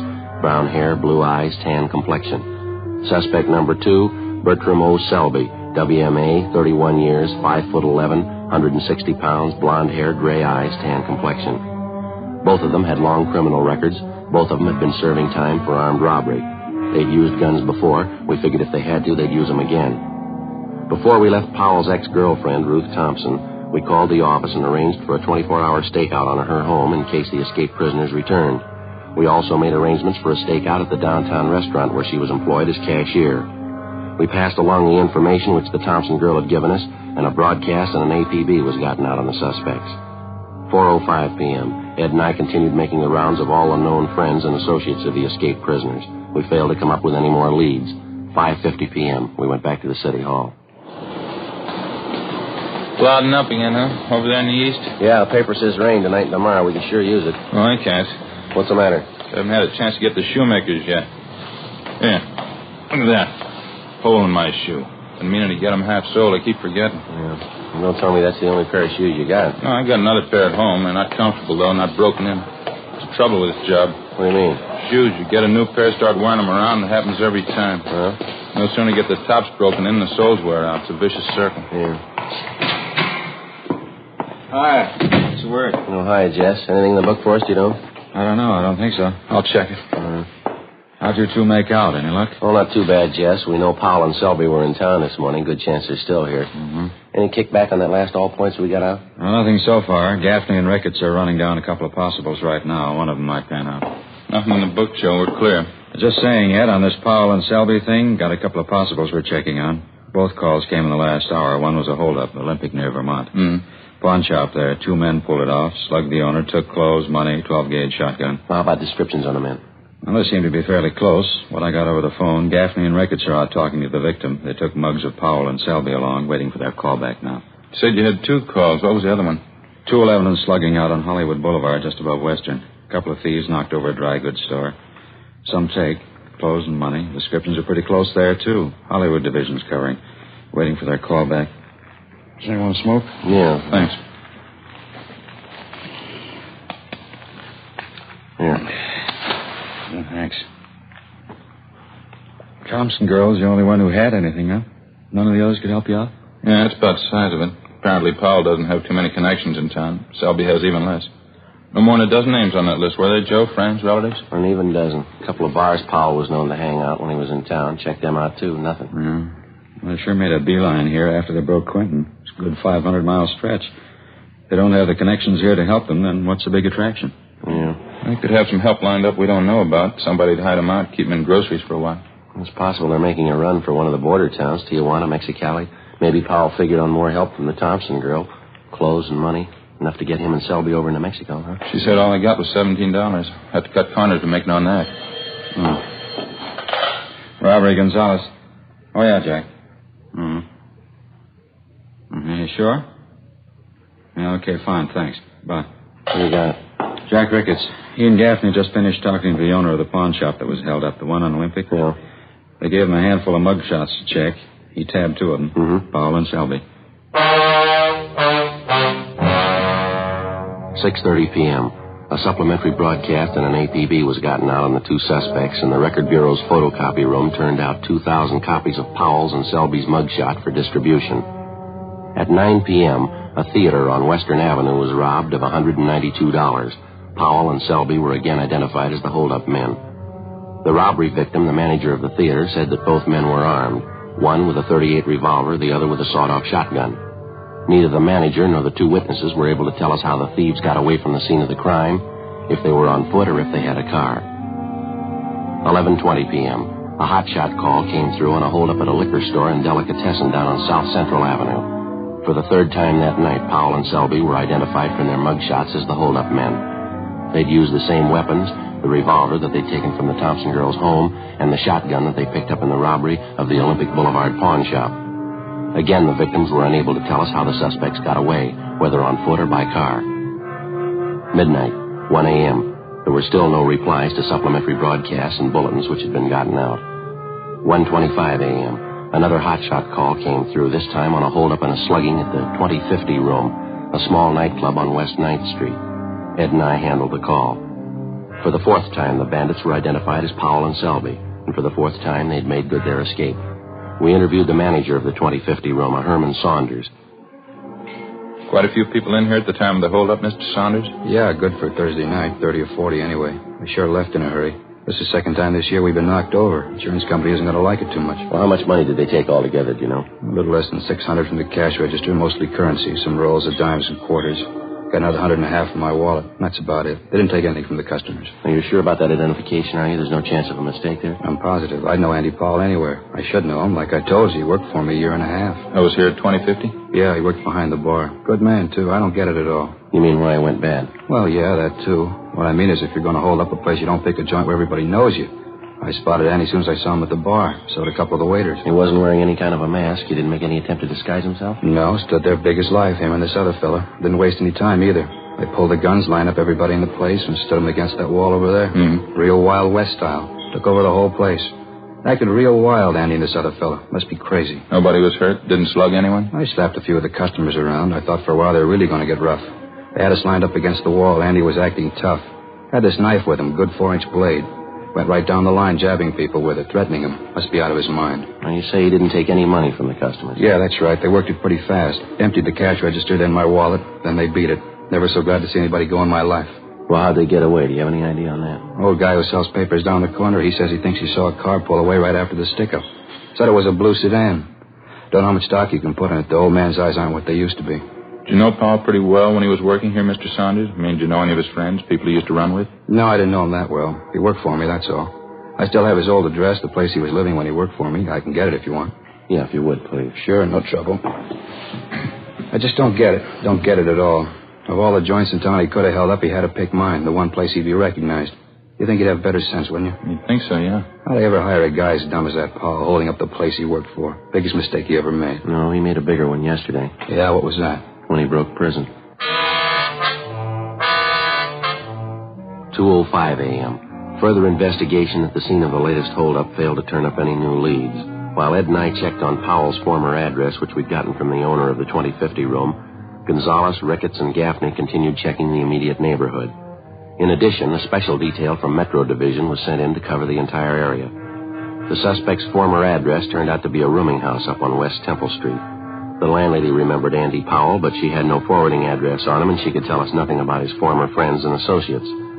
We checked back with Gonzalez, Ricketts, and Gaffney, and they told us that besides the old newspaper vendor, the counterman at the coffee shop near the 2050 room had also spotted a blue sedan leaving the vicinity of the nightclub shortly after the holdup. He was able to give them the make, the model, and a partial license number. A supplementary all points had been gotten out on it immediately, and the information relayed to DMV and auto theft detail. 3:10 a.m. Ed and I completed our assignment in the investigation and went back to the office to check for instructions from Captain Didion. Can't see how we'd be much use out on the street the way things stand now, can you? No, I don't. Everything's covered I can think of. Supplementary all points is out. Detail from Metro's working in the neighborhood. It's funny, isn't it?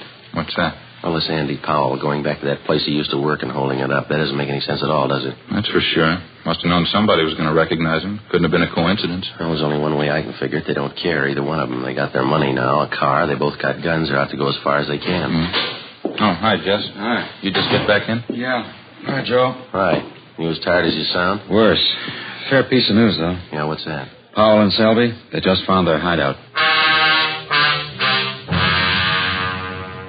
After 3 hours of canvassing the general downtown area, particularly in the vicinity of the last holdup, a team of men working with a special detail from Metropolitan Division interviewed a desk clerk in a small hotel on South Broadway who recognized the suspect's mugshots.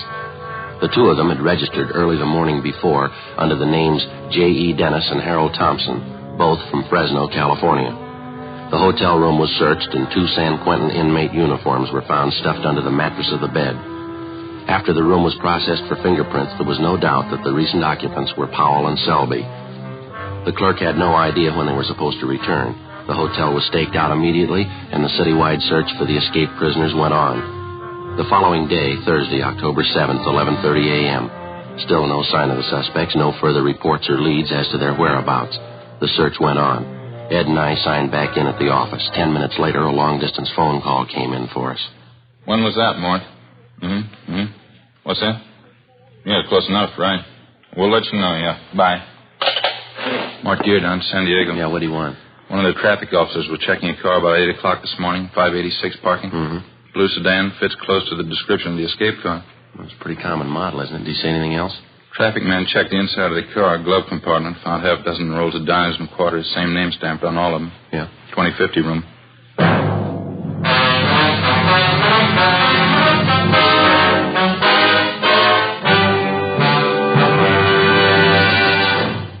You are listening to Dragnet, authentic stories of your police force in action. Comparison proves Fatima quality. Prove Fatima quality yourself today. Compare Fatima with any other king-size cigarette. 1. Fatima's length filters the smoke 85 millimeters for your protection. 2.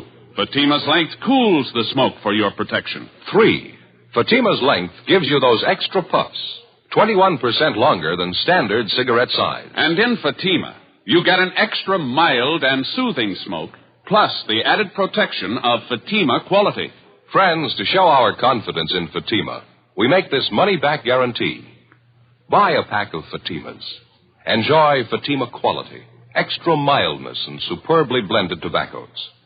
If you're not convinced Fatima is better than the king-size cigarette you're now smoking, Just return the pack and the unsmoked Fatimas by August 1st, 1952, for your money back plus postage. Fatima, Box 37, New York 1. Remember, because of its quality, its extra mildness, its better flavor and aroma, more smokers now insist on Fatima than ever before. Insist on the best. Fatima, extra mild and soothing. Plus the added protection of Fatima quality. Smoke Fatima. Best of all, king-size cigarettes.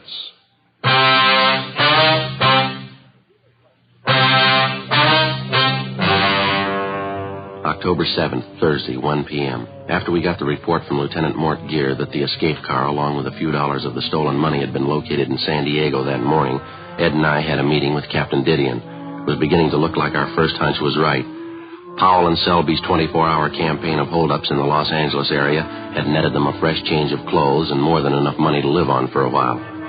With the locating of the escape car in San Diego, it looked like the suspects were apparently taking the next logical step, a fast move over the international border into Mexico, a distance of less than 20 miles from San Diego. Probably they figured once over the line they had a good chance of losing themselves. 1:40 p.m. On Captain Didion's orders, Jess Gonzalez, Ed, and I got in the car and headed south for San Diego with a supply of mugshots of the escaped prisoners. We got there a few minutes after 4 p.m. We went directly to the San Diego PD, where we contacted Sergeant Tony McGuire, robbery detail. Tough week, huh? Hear they've been driving you crazy up there. Just about, Tony. 4 robberies in 24 hours, giving us a run. How about Mort Gear? You around? Yeah, he just went down the hall, Jess. Ought to be back in a minute. Why don't you fellas sit down? Thanks very much. What's the latest, Tony? Anything since you picked up that blue sedan? No, not much. Got the car in the impound, had it dusted for prints. We made them all right, both sets, Powell and Selby. No sign of them around town? No, got it pretty well covered, too. Not a trace. We're in a good spot to make it over into Mexico. Hate to disappoint you. What do you mean? We think they already made it. At 6 o'clock that night, Gonzalez, Ed, and I, together with Lieutenant Gear, Tony McGuire, and Sergeants Gayton and Schultz, drove south from San Diego to the international line. We left mugshots of Powell and Selby with the immigration officers at the entry gate. Then we drove into the town of Tijuana, contacted the local commandant of police, and he promised us full cooperation. He assigned a special detail of his men to work with us in covering the town. At 8 p.m., the block-by-block canvass of the city began. Every back alley, every bar, every restaurant, every hotel, they were all checked. The tourist attractions, the souvenir stands, the nightclubs, the highlight pavilion. We went straight through on it, 8 o'clock that night until 5 o'clock the next morning. All it got us was sore feet and a mediocre lead from a native taxi driver. After being shown the mugshots, he told one of the Mexican officers in the detail that about noon that day, he'd picked up 2 Americans resembling Powell and Selby and driven them to the town of Tecate, another Mexican tourist spot about 25 miles to the east. 10:30 a.m. We drove over and checked with the police at Tecate, and they told us that 2 Americans had arrived in the town that morning. He invited Jess Gonzalez to go along with the 3 of his men to the hotel where the men were supposed to be staying. Ed and I waited in the office. Hi, Jess. What do you got? Oh, not much. Went over to the hotel. The 2 men weren't there. Desk clerk says they told him they were driving out to a little village about a mile from here. Mm-hmm. Police commandant asked me to come back here and wait. Said he and his men would drive out to the village and check the men out. That seems a little funny, doesn't it? Well, he didn't invite me to come along. It's not a good idea to push him. I mean, after all, it's his jurisdiction. Yeah. We're supposed to wait here till they get back? Yeah. I'm right to him now. Si, policia? Yeah. Si. About half an hour, yes, sir. All right, gracias. Goodbye, si. The commandant, he and his men found the 2 Americans. Yeah? No go. They're not Powell and Selby.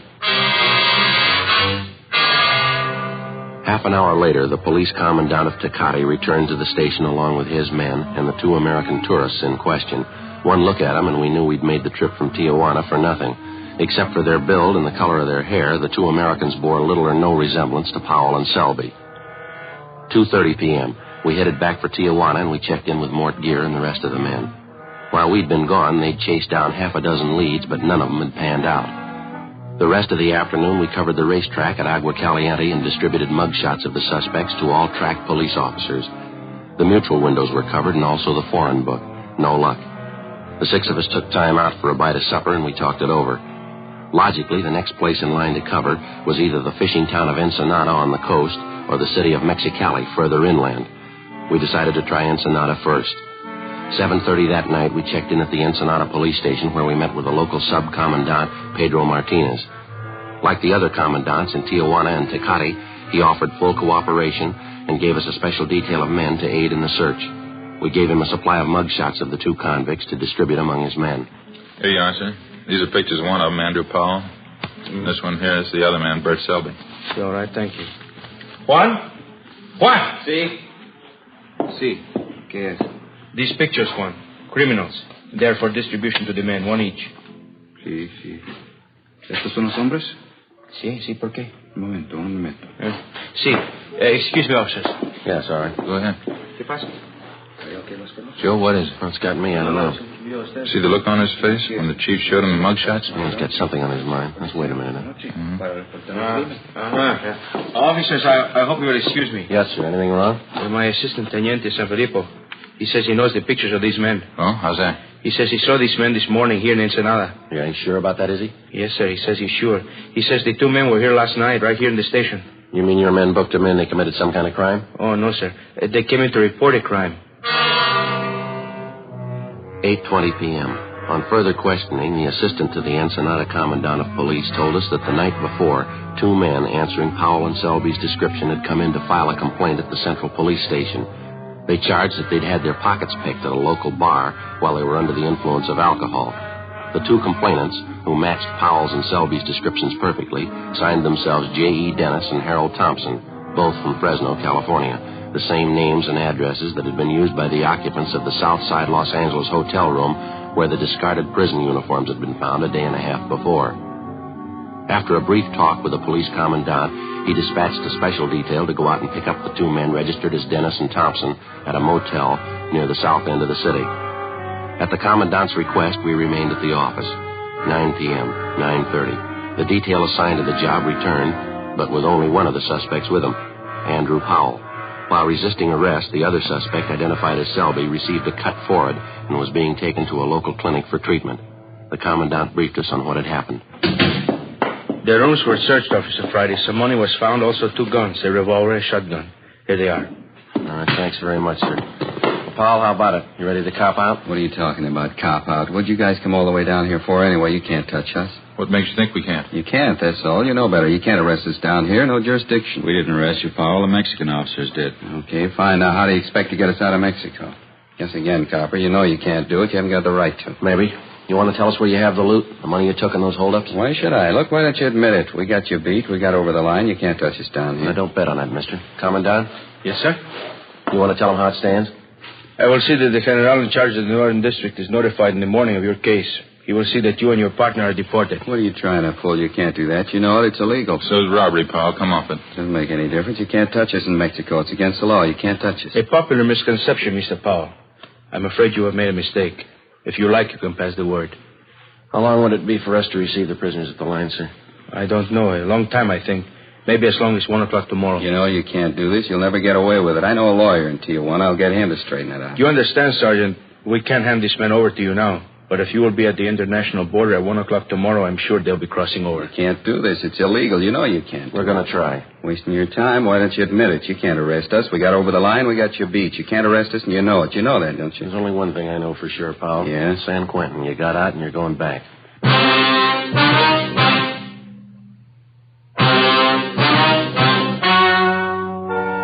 The story you have just heard was true. The names were changed to protect the innocent. On December 9th, trial was held in Superior Court, Department 87, City and County of Los Angeles, State of California. In a moment, the results of that trial. Now, here is our star, Jack Webb. Thank you, George Fenneman. Friends, try a pack of Fatimas tomorrow and compare them yourself.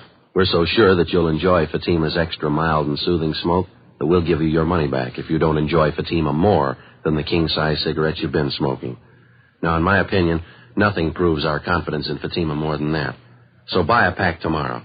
I know you'll agree with me that Fatima is the best of all king-size cigarettes. That in Fatima, the difference is quality.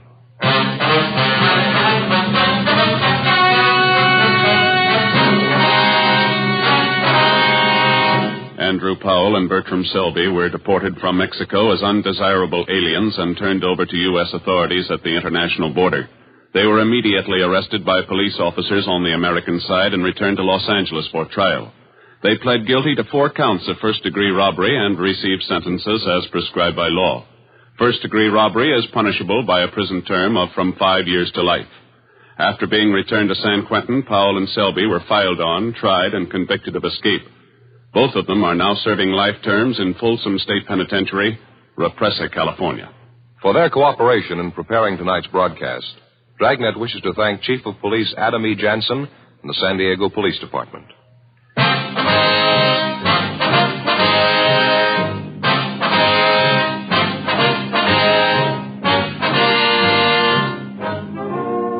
You have just heard Dragnet, a series of authentic cases from official files. Technical advice comes from the Office of Chief of Police W.H. Parker, Los Angeles Police Department. Technical advisors Captain Jack Donahoe, Sergeant Marty Wynn, Sergeant Vance Brasher. Heard tonight were Barney Phillips, Whit Connor, Herb Ellis. Script by Jim Moser. Music by Walter Schumann. Hal Gibney speaking.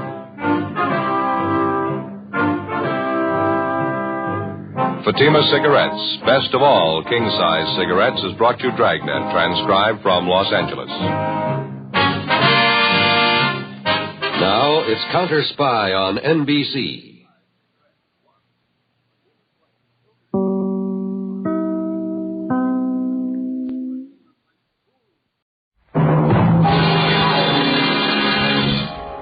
Pat Novak. For hire.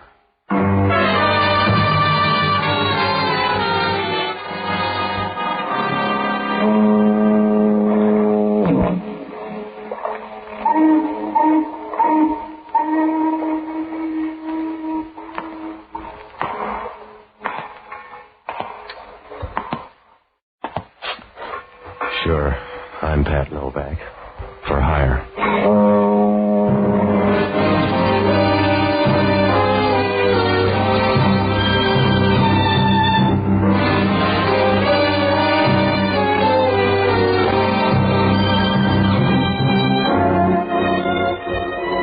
That's what the sign out in front of my office says. Pat Novak for hire. It's about the only way to say it. Oh, you can dress it up and tell how many shopping days there are till Christmas. But if you got yourself in the market, you can't waste time talking. You gotta be as brief as a pauper's will. Because down on the waterfront in San Francisco, everybody wants a piece of the cake. And the only easy buck is the one you just spent. Oh, it's a good life. If you work real hard and study a little on the side, you got a trade by the time you get to prison. I rent boats and do a few other odd jobs you can't afford to pick it on. It works out all right if you put your tongue in hock. Because down here you shouldn't talk. It's like installing a set of drums in a belfry. You make some noise, but it's never the right kind. I found that out a few days ago. Must have been Tuesday or Wednesday night anyway. I was sitting in the office reading Time magazine when the door opened. I looked up and had to keep right on going because the guy was so tall he'd have to bend over to see through a transom. And he had a voice deep enough to red out as a bassoon. Good evening, Mr. Novak. I'll take your word for it. You have a small office. I'm small time. What's on your mind? My name is Lahey. I want to hire you. Yeah, sit down. Are you cold? Yeah? That overcoat around your neck, you're either cold or a priest. Oh. I'm a priest, Mr. Novak. I'm sorry, Father. You got a slow brogue. What do you need? A few hours of your time. I want you to help a man escape from prison. Uh-huh.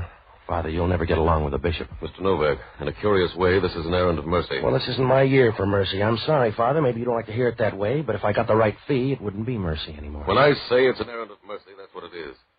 Sometime tonight, a man is going to break out of Alcatraz. If he's allowed to get into town, he may kill somebody. You want me to stop him? That's right. And if he doesn't kill anybody, he can still be shot down by the police. Well, that's the percentage, Father. If he comes off that rock, he knows that. Stop worrying about him. If you could bring him to me, I know I can talk him into going back. Tell headquarters they'll do the same thing. If I did that, I'd break a promise. This is the only thing I can do. Will you help me? Yeah, I suppose. How do I pick him up? Tread water in the bay till he comes by? He's due in at Pier 19 sometime tonight. When he comes ashore, bring him to me.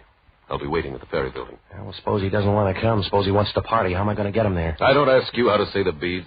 If you're any good, you'll get him there. But you don't want him in sections. I want him all at once, Mr. Novak. I wouldn't ask you this if it weren't important. But I gotta help him. He's one of my boys. Yeah, sure. What's his name? Joe Feldman. Feldman? Yeah. If I don't worry about the spelling, you don't have to either. He's one of my boys. Slow down. Nobody's pushing you, Father. I don't know when he's due, but I'll be at the ferry building from 8 o'clock on. Yeah. I only got one worry. Huh? Is there really a guy named Father Lahey? I suppose you'll have to take a chance on that. Yeah, well, it's a big chance. You come in here with a story anybody can see through like a screen door, and I'm supposed to buy it. You could dig up a collar. What happens if you're a fake? Just try to guess right. Suppose I don't. Then you're in the same spot Pontius Pilate was. Good night, Mr. Novak.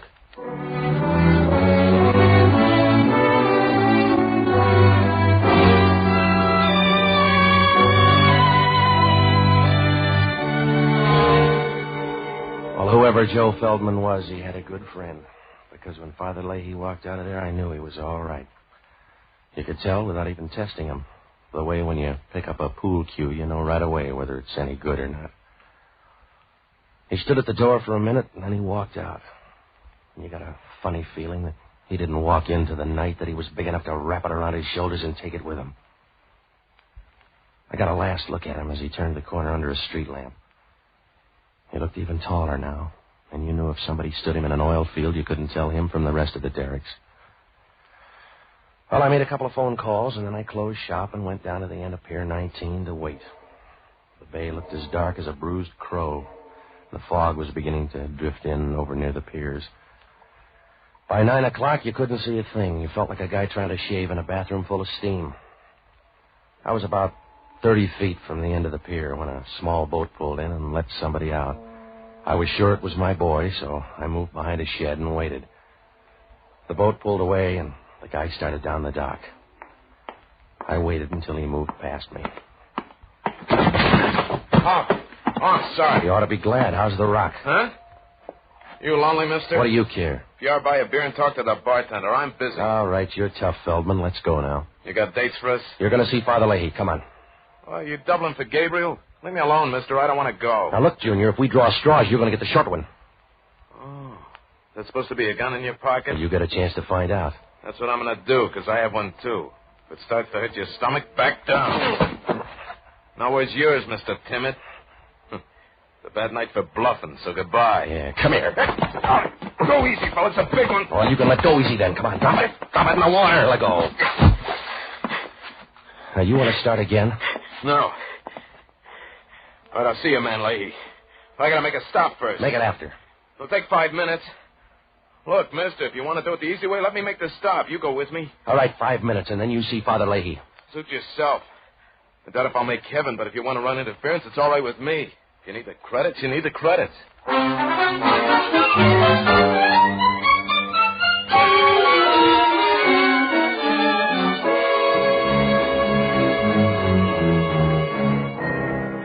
Joe Feldman wasn't very friendly. He sat over in the corner of the cab, and he didn't say a thing. He just kept looking at me and waiting, like a guy feeding arsenic to a rich ant. A few minutes later, the cab pulled up in front of a hotel on Geary Street, and we walked in. One look at that lobby, and you got the idea. The place was about as cozy as an abandoned mine shaft.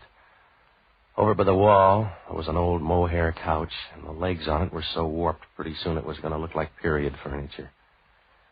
There were a few chairs, and over by the stairs, a faded calendar of a girl in tights holding a jar of mayonnaise and winking, whatever that meant. And there was a broken clock over the desk. But you knew it was all right, because nobody there cared about keeping track of time. It was something you got rid of in a hurry, like a bent quarter. When we went up to the second floor, we walked down a long hall that smelled like an anteroom to a sewer. When Feldman knocked on the door, she opened it right away.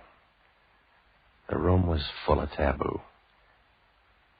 She stood leaning there for a minute, the sort of a girl who moves when she stands still. She had blonde hair. She was kind of pretty, except you could see somebody had used her badly, like a dictionary in a stupid family.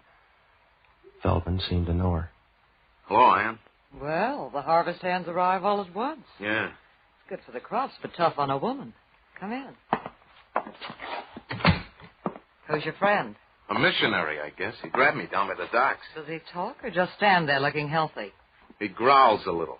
Do you really growl? Come on, hurry up, lady. Your friend's got a date. I'll bet you bite instead. Don't worry about him. He can go over in a corner and play fifth wheel. Now, look, he's got 5 minutes. Use them quick. Yes? I Came up with a message, Ann. The time's been changed. Stay around till 10 o'clock. All right. That all? Yeah, that's all. You want the other 4 minutes? Let's go. All right. Open the door. Yeah.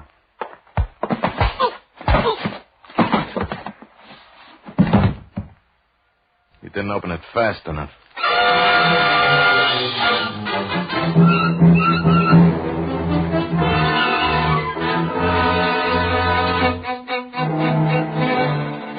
When Feldman hit me, I wobbled for a minute and went down like the price of winter wheat. If Father Lahey had any loose prayers lying around, now was the time to crate them up and ship them over, because I wasn't going to stay awake long enough to test the varnish. I rolled on the floor a couple of times, and then I took a rain check on the next couple of hours. When I woke up, it was like buying a new Nash and then finding out you can't drive. Joe Feldman was lying next to me with his throat cut like a pound of rib roast. His head was over to one side, and his body was twisted over the other way as if he couldn't make up his mind which direction to die in. I got up and rolled him on his back. He was grinning like a Pullman porter at the end of the line, and his mouth was half open as if he expected you to drop in a suggestion on your way by. I noticed right then how thin and small he was, about as fat as a shadow and tall enough to scrape his head on a lampshade. Well, there wasn't anything I could do but wish him luck. So I called the check stand at the ferry building and had them page Father Lahey.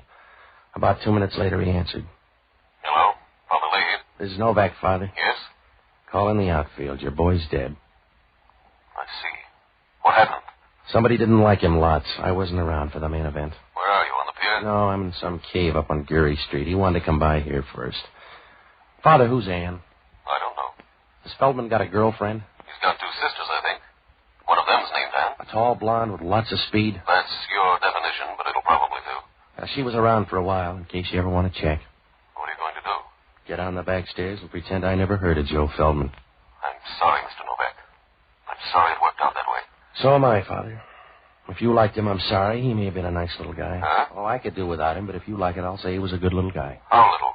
I don't know. We could start a picket fence with him. Why? Because you've got the wrong man, Mr. Novak. Huh? If he's under 6 feet, you've got the wrong man. Whoever you've got up there isn't Joe Feldman. Well, he's happy about it now, Father. Whoever he is, I'm sorry. It's the percentage. Why the percentage? If it isn't Joe Feldman, why? That's the waterfront, Father. If your name's Joe Nobody, you still can't do better than 8 to 5.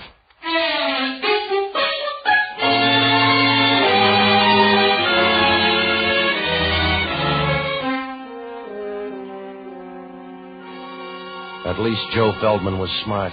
If you're going to get your throat cut, it's a good time to send in a substitute. As soon as Father Lahey hung up, I knew hanging around that hotel was going to be a waste of time, like sending MASH notes to a bearded lady. If I couldn't prove the guy was alive, they were going to charge extra down at the desk. And if Hellman down at Homicide ever found out I brought the guy up here, I'd have about as much chance as a bottle of scotch at a cocktail party. So I picked up my hat and started for the door. I looked at him once more, but he wasn't going to say goodbye, so I started out.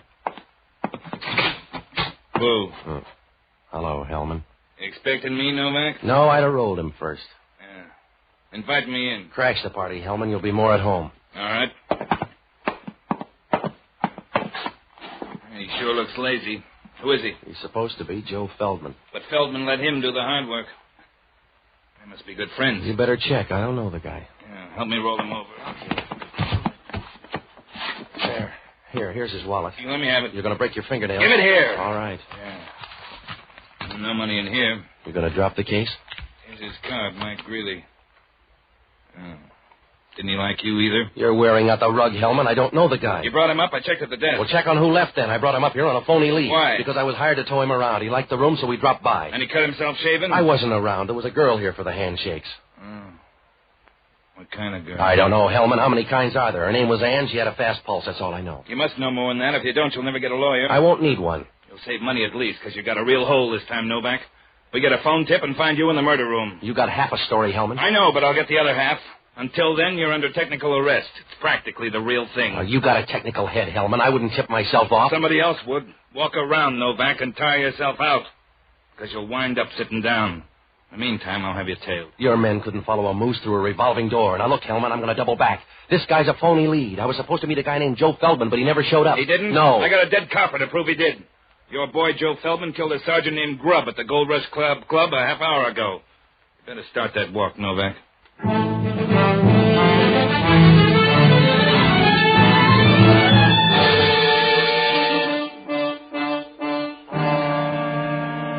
Well, there are two kind of raps you can't ever beat.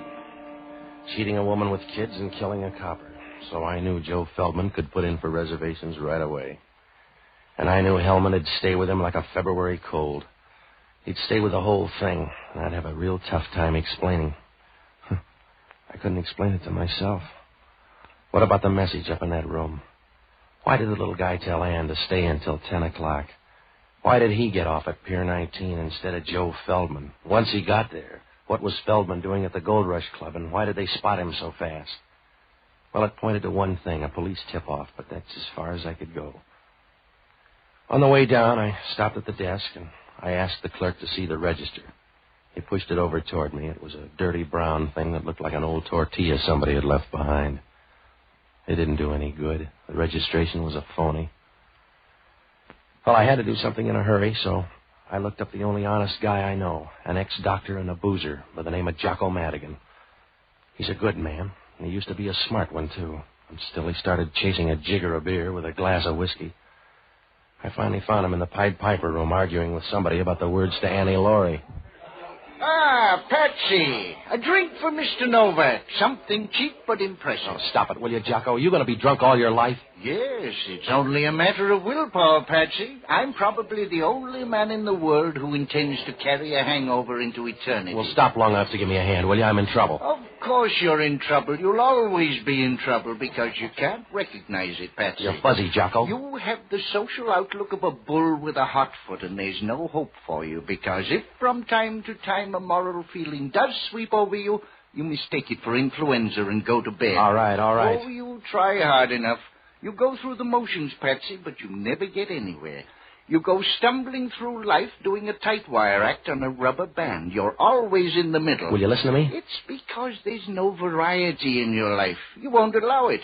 You're a broken-down banjo, not a very good instrument to begin with. And to make matters worse, you allow everybody to come along and pluck the same string. All right. Are you all through now, Jocko? Yes, you sound angry. I think you have a bad disposition, too. What kind of trouble? Well, I tried to help some guy out of prison tonight. You got drunk and thought you were the parole board? No, I did it for a good guy, a priest named Lahey. Yes? The guy was already out, and Father Lahey was trying to hurt him back without getting shot, but this guy Feldman didn't want to play. Another drink will clear this up for me? I picked up the wrong guy. I took him to a Geary Street hotel. I napped a while, and they cut him up like a piece of parsley. Sounds like a gruesome hotel. The dead guy's name is Mike Greeley. I don't even know who he is. Well, this is no time to start building a friendship anyway. Who is in the room? Some girl. She may be Feldman's sister. Would she kill a man? Well, if she did, he'd be crushed to death. No, I'm sure somebody else came in that room. You better talk to Feldman. Well, he's a hard man to reach. A sergeant almost made it tonight. Feldman shot his way out of the Gold Rush Club. That's one way to get out of a nightclub. Well, Hellman steamed up, so you got to help me, Jocko.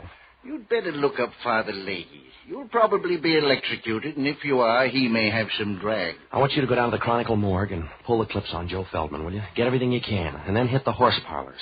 Find out what they know about him, huh? Maybe he's a heavy drinker. I'll check the bars. Jocko, wake up and get on there. If I don't pace Hellman on this thing, I'll be a dead pigeon. What am I supposed to do? I don't know. You might start cooing. Good night, lover.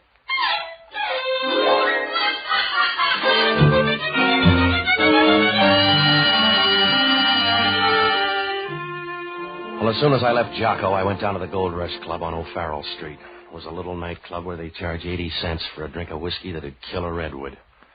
The floor show was just as bad, and the headliner was an Oriental dancer whose only talent was a zipper. I sat at the bar, and I tried to pry some talk loose, but they liked the boss. I finally got a hold of a fat waitress who should have been wearing a harness instead of slacks. She told me a little. The owner was a guy named Charlie Giffen. He used to make book with Joe Feldman. She told me that Joe's sister worked at the Gold Rush Club for a while, but she got sick a few months ago and quit. I asked the girl if tonight's shooting was a police plant. She didn't know, but she said that Feldman had been in to see Giffen tonight, and on his way out he ran into trouble. I gave her $5, and she looked hurt as if somebody had given her a plow for Christmas. She showed me where Giffen's office was, and I walked back there. Giffen wasn't there, but the taboo was. Do you have the right door, Mr. Novak? You seem to be in all of them. Do you mind if I lean in the doorway? No, but I'll bet you need shoulder pads by this time. Where's Charlie Giffen? Why? I want to ask him about Joe Feldman. Ask me. I'm his sister. I'll ask you about Mike Greeley. Who killed him? I don't know. Is he dead? Yeah, he couldn't stand the bleeding. He was all right when I left. What were you doing up there? Waiting for Joe. My sister and I were going to meet him up there. Relax, Mr. Novak. Relax for me. No, when people relax for you, they do it on the floor. I was out long enough for homicide to catch up. They want me for Mike Greeley, but I'm going to send them you or Joe. You're forgetting my sister Norma. Should I? For most things, yes. But she was up in that room tonight after me. I'll ask her. Ask her about the money, too. Well, you're out in front of me on that. You can see me better that way. Joe had a lot of money on him tonight. With the police out, he wouldn't carry it with him. By now the money's gone, so's Norma. Oh. Do you know where it is? No. Well, you growl and you bite and you lie. You must have a full day. Sit down, relax. I want to see Giffen. He won't be back tonight. Now lean back. That's it, Patsy. You really want that money? I can split a motive. Can you split it 90-10? If you can't, you better get your breath back. I won't need it. I don't want to talk anymore. Come here and make me stop. Over close. If I get any closer, I'll be on the other side of you. Yes. Patsy, you ought to get time and a half, darling. Hello, Ann. Thought you were coming in to curl up with a good book. Mr. Novak came by full of questions. This is Charlie Giffen, Patsy. I got some questions for you, too, Giffen. Well, ask him down the bore of this gun. Over by the desk, Novak. Did you lose that knife, Giffen? By the desk. That's it. Where's the money, Novak? I gave her the last report. Where's the money? Joe gave it to somebody? Try the Red Cross, mister. You got a tender face, Novak. Now get out of this club before I slap on a cover charge.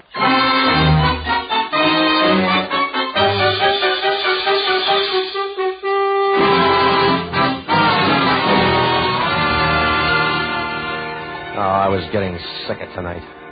In 3 hours, I'd seen more service than a mixmaster in a cooking school. When I left the Gold Rush Club, I dropped by headquarters. Hellman had nothing to show but his badge. They had a dragnet around the city for Joe Feldman, and they'd lined up the record on the dead guy in the hotel. He'd been a friend of Joe's before his trip to Alcatraz. There wasn't much I could do. If homicide couldn't find Joe, I couldn't find him. So I looked up Norma Feldman in the phone book. She had an apartment out on the avenues, but when I called, there was no answer, so I tagged by my apartment to see if Jocko had left a message. When I opened the door, Norma was there, and she had a gun to keep her company. Come in, Mr. Novak. Yeah. I came up here to kill you.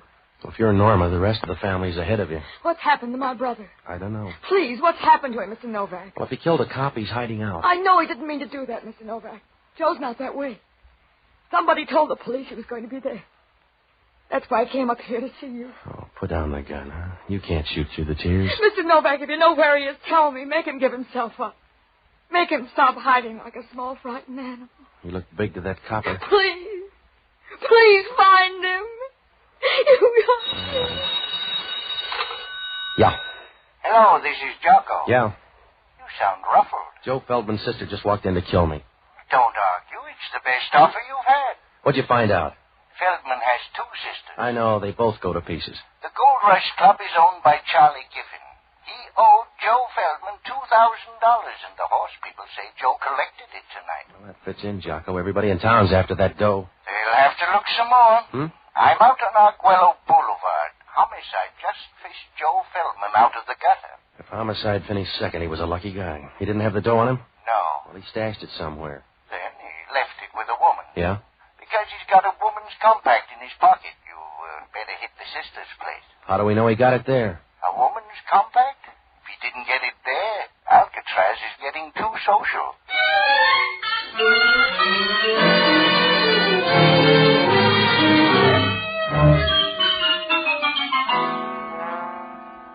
Well, the minute Jocko hung up, things began to fall into place.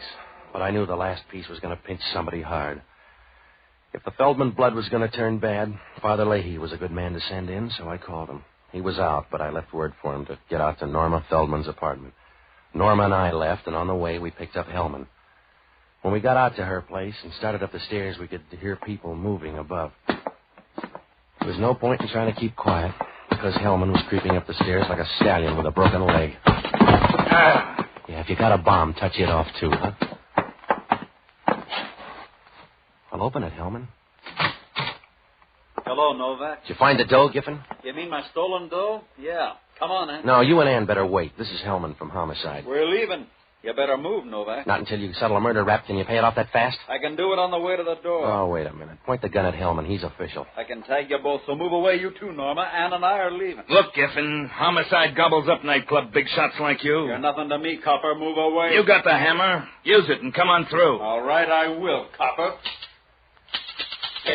Yeah, you need a refill, Giffen. That's right, darling. Hand him your gun. Ann, you couldn't have done that. You couldn't have taken them out. All right, so they fell out.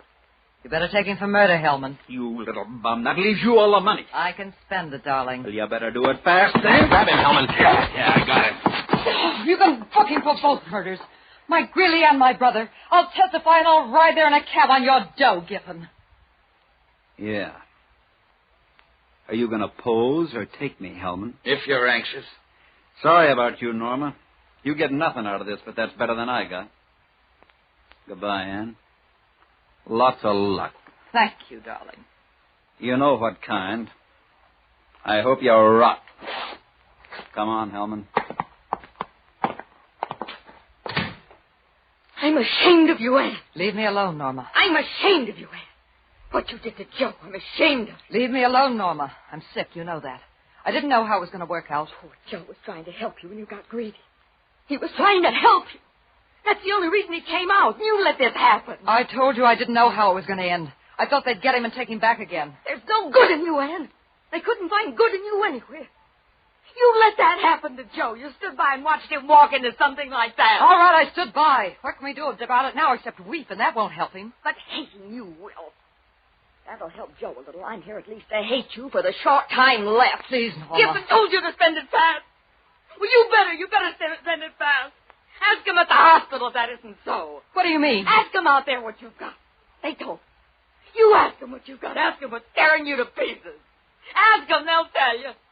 They'll tell you you've got cancer. Norma, please. They'll tell you cancer. Ask them, they'll tell you you're full of it. Now spend your money and see that it lasts as long as you do.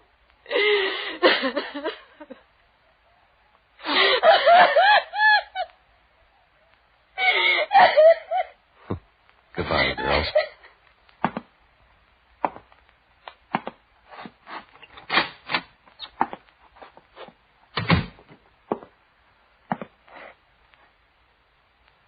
Hello, Mr. Novak. Did you miss much, Father? No. Feldman luck is running kind of bad tonight.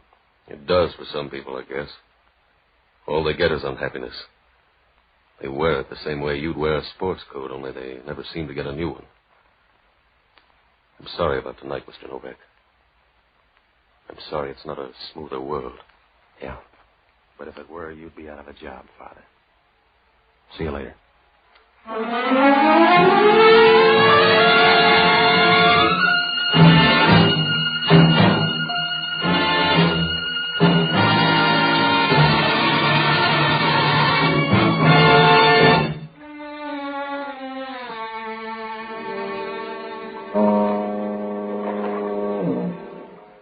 If you get a bad first break, you never run the table. That's what happened to Joe Feldman. Charlie Giffen owed him dough and wouldn't pay up. But Joe didn't care until Norma showed up and told him how sick Ann was, so he decided to collect from Giffen and divide the dough between the girls. Father Lahey couldn't stop him. All he could do was try and make it work out. Joe was going to get the dough and meet the girls in that hotel room, but he changed his timetable and sent Mike Greeley up to tell the girls. Giffen showed up there and figured that Mike had tumbled to a double cross, so he killed him. Ann engineered the double cross, but she didn't mean to go that far. She wanted all the dough and tipped off Giffen. He was supposed to turn the dough over to her and then have the police pick up Joe, but Joe got there early. He took the dough away from Giffen and shot the copper on the way out. Giffen followed Joe and killed him out in Arguello, but the dough was gone. He finally tumbled to Norma's place, and that's how her apartment filled up so fast. Well, Hellman asked only one question. What did I get out of all this? Nothing. Father Lahey offered me $50, but I didn't want it. Jocko was with me, and he offered to give it to charity. I guess he did, because where Jocko spent it, the drinks aren't worth money.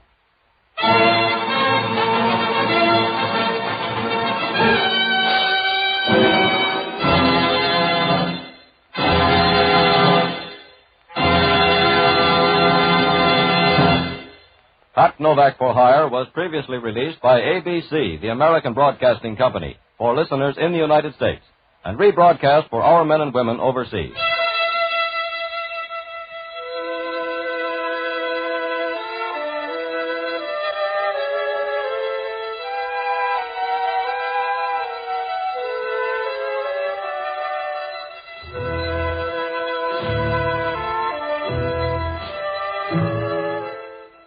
This is the United States Armed Forces Radio Service, the voice of information and education.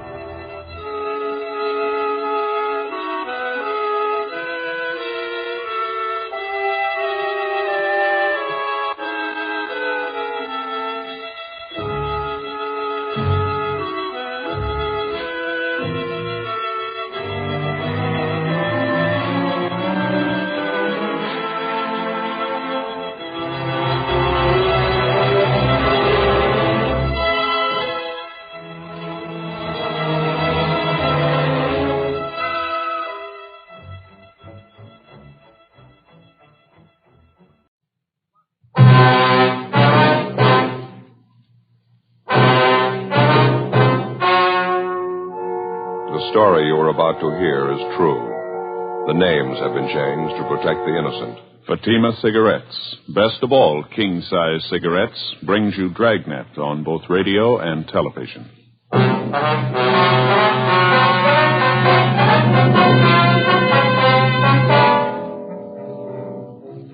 You're a detective sergeant. You're assigned to homicide detail. A 38-year-old woman disappears. She leaves her sister and her 4 children behind. There's evidence of foul play. Your job, find her. In Fatima, the difference is quality. Yes, in Fatima, the difference is quality. Prove it yourself today. Compare Fatima with any other king-size cigarette. 1. Fatima's length filters the smoke 85 millimeters for your protection. 2. Fatima's length cools the smoke for your protection. 3.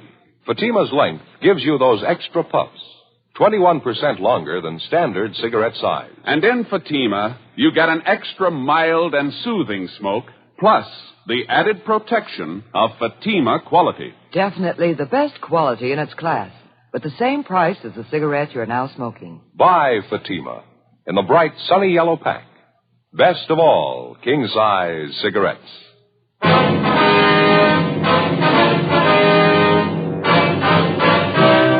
Dragnet, the documented drama of an actual crime. For the next 30 minutes, in cooperation with the Los Angeles Police Department, you will travel step by step on the side of the law through an actual case transcribed from official police files. From beginning to end, from crime to punishment, Dragnet is the story of your police force in action.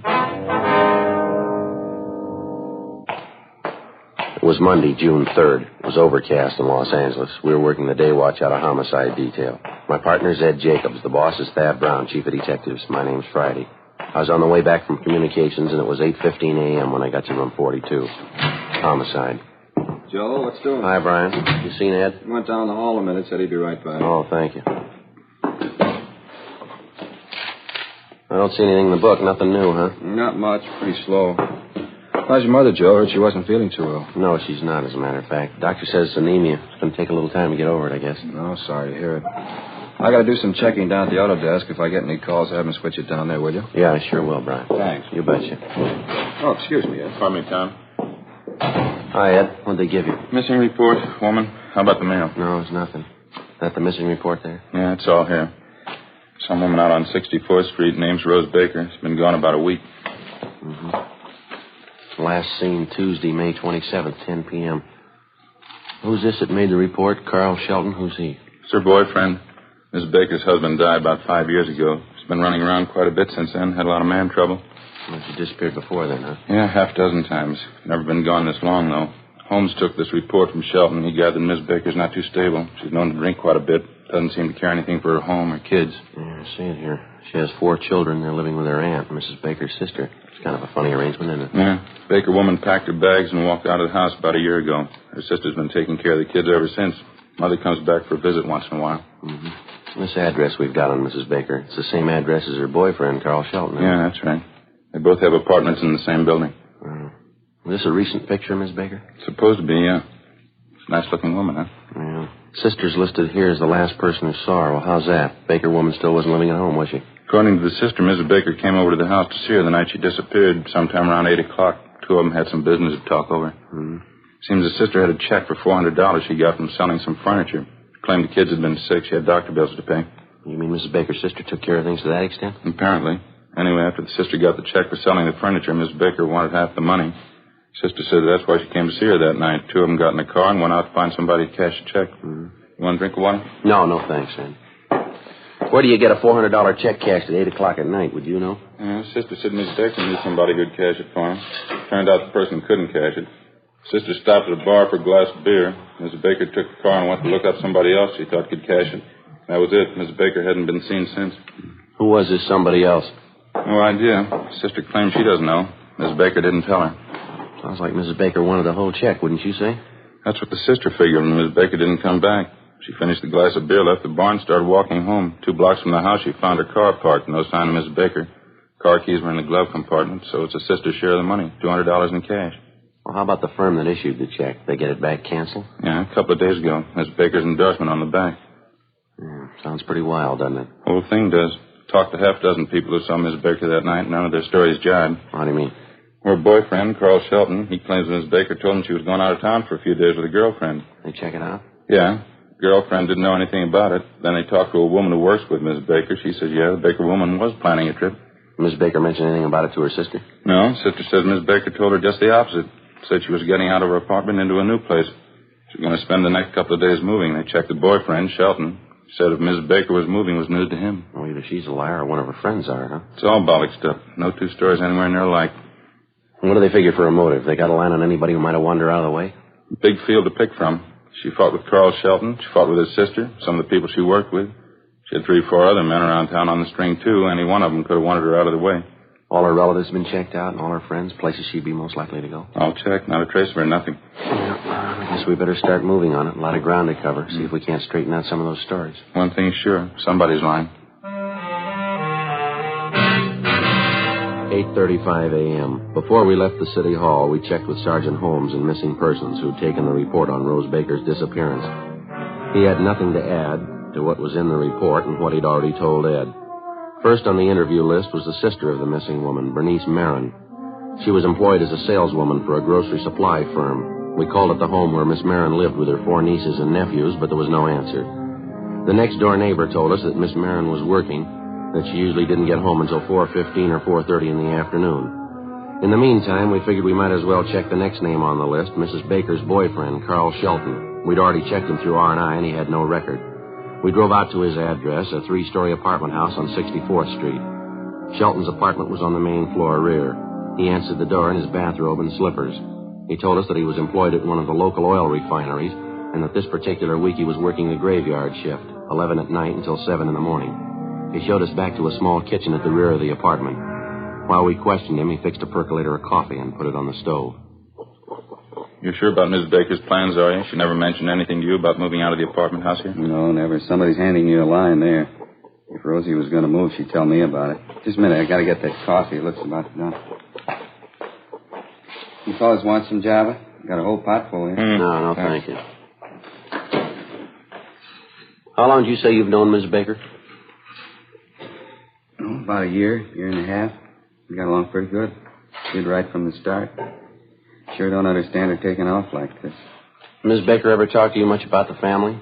Her sister, 4 children? I mean, did you see them regularly? Seem to get along with them all right to you? I don't think I'd know that. Rosie never had much to say about them. The only thing I could gather was that she just got sick of the routine, you know. Keeping up a house, doing the wash, mopping, dusting, taking care of 4 kids. She just checked out, that's all. Let her sister Bernice take over. Mm-hmm. If you ask me, she never should have had a family to begin with. Rosie isn't the kind. She's a party girl, likes a good time, you know what I mean? Something I don't understand, Shelton. You said a minute ago you couldn't figure out Miss Baker's going off like this. When you filed a missing report on her, you said she was planning a trip out of town. Yeah, that's right. Well, isn't it possible she might have taken off without telling you? No, I don't think so. She'd have told me. She's planning a trip, all right, but she wasn't going to leave till the next night, Wednesday night. She's going to pick up this girlfriend of hers, Iris, and the two of them were going to take the bus down to Laguna for a couple of days. Well, it's our understanding this girlfriend, Iris, didn't know anything about the trip. Can you explain that? I don't know. I guess Rosie forgot to tell her. Can't figure these women sometimes.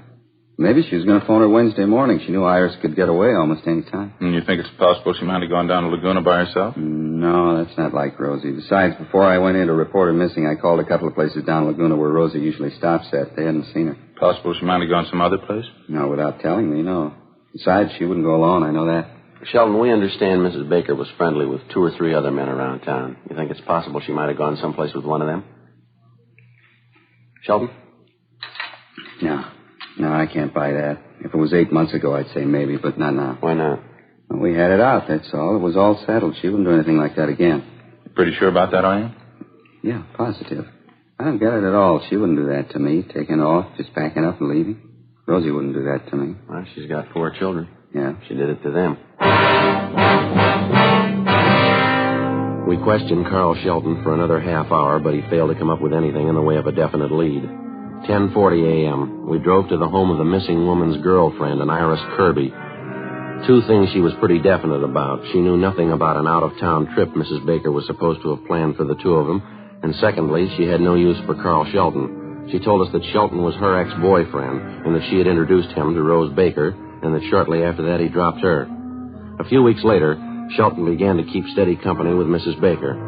Outside of her personal grievance against Shelton, Iris Kirby had nothing to offer in the way of a lead to the whereabouts of her friend. 11:30 a.m., we got in the car and headed for the factory in the south end of town where Rose Baker was employed. We stopped off on the way for lunch, a bowl of soup and a sandwich. Ed had a cheeseburger and a piece of pie. Before we left, we checked the office to see if there were any calls. Nothing. The place where Mrs. Baker worked was on Santa Fe Avenue, a 1-story building covering almost half a block. They manufactured men's work clothes, shirts and overalls. We checked with the personnel office. We asked if Rose Baker had any friends that she worked with. We were told that there was a Mildred Dunn who was a fairly close friend of the Baker woman. Ed and I waited in the office while they sent down to the plant for Mildred Dunn. Ms. Dunn? That's right. Police officers. My name's Jacobs. This is my partner, Sergeant Friday. How do you do? How are you? I'd like to ask you a few questions about Rose Baker, Mrs. Dunn. I understand you're a pretty close friend of hers. Yes, that's right.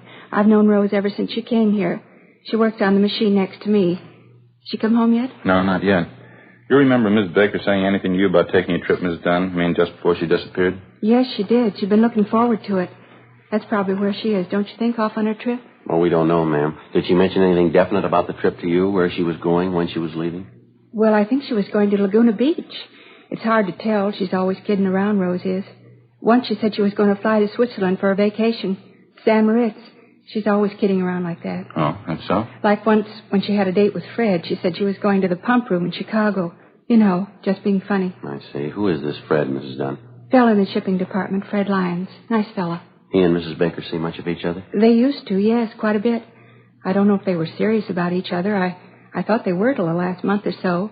Maybe they had a tiff or something. Maybe Rose got tired of him. I don't know. But you do think the 2 of them were serious at one time? Oh, yes. It wasn't more than a month ago. Then all of a sudden they weren't sweet on each other. At least Rose wasn't about him. She told me that. Mm-hmm. Well, I guess we better check on him, Ed. Mm-hmm. Is this Fred Lyons working today? Do you know, ma'am? Oh, no. He quit last Tuesday. 1:15 p.m. We finished questioning Mildred Dunn, and we went back to the personnel office to get Fred Lyons' description and last known address. We checked out the address, but Lyons had moved out the previous Tuesday and left no forwarding address. We questioned the landlady, looked over his rooms, checked through the neighborhood, and talked to everybody he knew. We found nothing to indicate that Lyons had anything directly to do with Rose Baker's disappearance. But we did find out that he knew Mrs. Baker and that he thought quite a bit of her. We went back to the office, got out a broadcast and an APB on Lyons. Want to check the book, Joe, see if we got any late calls there? Yeah, sure. I'll get it. Right. Homicide, Jacobs. That's right. Mm-hmm. Are they sure? Where was that? All right, thank you. Got something. Yeah? Hollywood Division. Woman's purse found in the vacant lot out there. High school kid found it. A lot of identification inside. Yeah. Rose Baker. 3:15 p.m. The purse was brought downtown to the crime lab for detailed examination. Bryan and Barrett from Homicide went out to interview the boy who found the purse and to check the neighborhood where it was discovered. Meantime, Ed and I drove out to talk to the missing woman's sister, 36 years old, Bernice Marin. She and her sister's 4 children lived in a 5-room stucco house just off Exposition Boulevard. We got there shortly after Miss Marin returned home from her job. Her 2 older nephews were out in front cutting the lawn. She showed us into a neatly kept living room where we interviewed her. She was a plain-looking woman, brown hair, gray eyes. She showed little concern about her sister's disappearance. I gave up trying to keep track of her a long time ago, Sergeant. I haven't any idea where she's gone. I used to worry about her. I don't anymore. Well, how about that purse of hers that was found this afternoon, Miss Marin? Wouldn't you say that makes it a little unusual this time? I don't think so. She loses things all the time. I don't know what she does when she goes off on those things. I don't want to know. Gets drunk and does a lot of fooling around, I suppose. She's lost 2 or 3 purses the same way. What about last Tuesday, the night she disappeared? You notice if she'd been drinking then? Yeah, I got the idea she'd had a couple of highballs before she came over. She wasn't drunk, but she wasn't feeling any pain. I'll say, would you excuse me? I want to yell at the kids out there. Yes, ma'am. Frank, that's enough of that playing around out there. Let's get started pushing that lawnmower, huh? Okay, just trying out a new system. Almost half done now. You better hurry it up. You still got the backyard to do, remember? Yeah, okay. The only good thing that came out of that marriage, Sergeant, those kids out there. Yes, ma'am. There's 2 more besides Frank and Bobby, the girls, my nieces. One's 9, one's 7. Mm-hmm. Marvelous kids. Girls are just as pretty as pictures. I'm glad I have a chance to take care of them. I guess they're just like kids. Can't understand it when people don't appreciate them. I don't have a family of my own. Oh, I see. Miss Marin, when you were with your sister last Tuesday night, you say she didn't mention anything at all about taking that stuff out of town? No, just the opposite. Like I told you. Said she was moving out of her apartment into a new place. That's why she needed the money. Mm-hmm. Well, what's the story about this money your sister came to pick up, Miss Marin? I don't think I quite got that clear. Well, we have this baby grand piano that my mother gave Rose and me just before she died. Kids have been sick the last couple of months, one thing and another. I needed a little money to catch up on some doctor bills, so I sold the piano. I hated to do it, but the bills had to be paid. Mm-hmm. Well, Rose found out about it somehow, and she wanted half of the money I got for the piano. She wanted the money for herself. Can you imagine that? She wasn't even willing to pay for her own kids' doctor bills. It'd be different if I was charging her to take care of the kids. I just do it because I like them. Mm-hmm, I see. Well, anyway, she found out about it, and I had to split the check with her. The whole thing was for $400. I understand your sister got the check cashed that night. Is that correct? Yeah, that's right. It was 8 o'clock at night, but Rose said she knew somebody who'd cash it. She wanted the money that night. To save an argument, we got in the car and went to see this friend of hers, some bartender. He couldn't cash the thing, so Rose took the car and went out to look up another friend she thought would cash it. I didn't want to go chasing all over town with her, so I stayed at this bar and had a beer. Mm-hmm. And that's the last time you saw your sister, is it? Yes, I waited a couple of hours, and then I walked home. And 2 blocks from the house, I saw my car pulled up to the curb, right on Exposition Boulevard. Car keys were in the glove compartment. $200 in cash right under them. No sign of Rose, though. Well, what time was it when you got back to the house, you remember? It was after 11.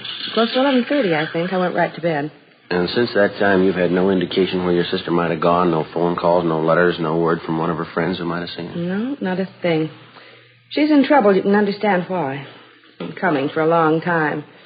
Last 5 years, going downhill all the time. She's no good, Sergeant. I don't know how it happened. She's just no good at all. Thank you very much, Miss Marin. Thank you, ma'am. Oh, not at all. No trouble. I guess I better get dinner started for the kids. Well, if you hear anything about your sister, we'd appreciate it if you'd give us a call. Yes, all right. It's going to be the same old story. Same thing all over again. You can bet on it. Ma'am? She'll come back when the money's gone. 5:15 p.m. Ed and I drove back downtown and went directly to the crime lab. The missing woman's purse, which had been found in the vacant lot out in Hollywood, had been examined thoroughly. They'd found nothing that would provide us with a new lead. We checked communications, but there was still no answer to the APB we'd gotten out on Fred Lyons, the man who'd worked with Rose Baker and who dropped from sight the same day she did. 5:30 p.m. We got back to the squad room. Hi, Brian. You just get back? Yeah. You get the word? No, what's that? Mrs. Baker, they just found her body.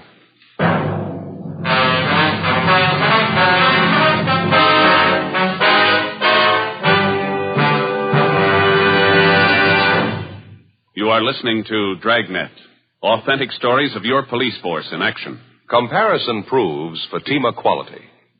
Prove Fatima quality yourself today. Compare Fatima with any other king-size cigarette. 1. Fatima's length filters the smoke 85 millimeters for your protection. 2. Fatima's length cools the smoke for your protection. 3. Fatima's length gives you those extra puffs, 21% longer than standard cigarette size. And in Fatima, you get an extra mild and soothing smoke, plus the added protection of Fatima quality. Friends, to show our confidence in Fatima, we make this money-back guarantee. Buy a pack of Fatimas. Enjoy Fatima quality, extra mildness, and superbly blended tobaccos. If you're not convinced Fatima is better than the king-size cigarette you're now smoking, just return the pack and the unsmoked Fatimas by August 1st, 1952, for your money back plus postage. Fatima, Box 37, New York 1. Remember, because of its quality, its extra mildness, its better flavor and aroma, more smokers now insist on Fatima than ever before. Insist on the best. Fatima, extra mild and soothing, plus the added protection of Fatima quality. Smoke Fatima. Best of all, king-size cigarettes.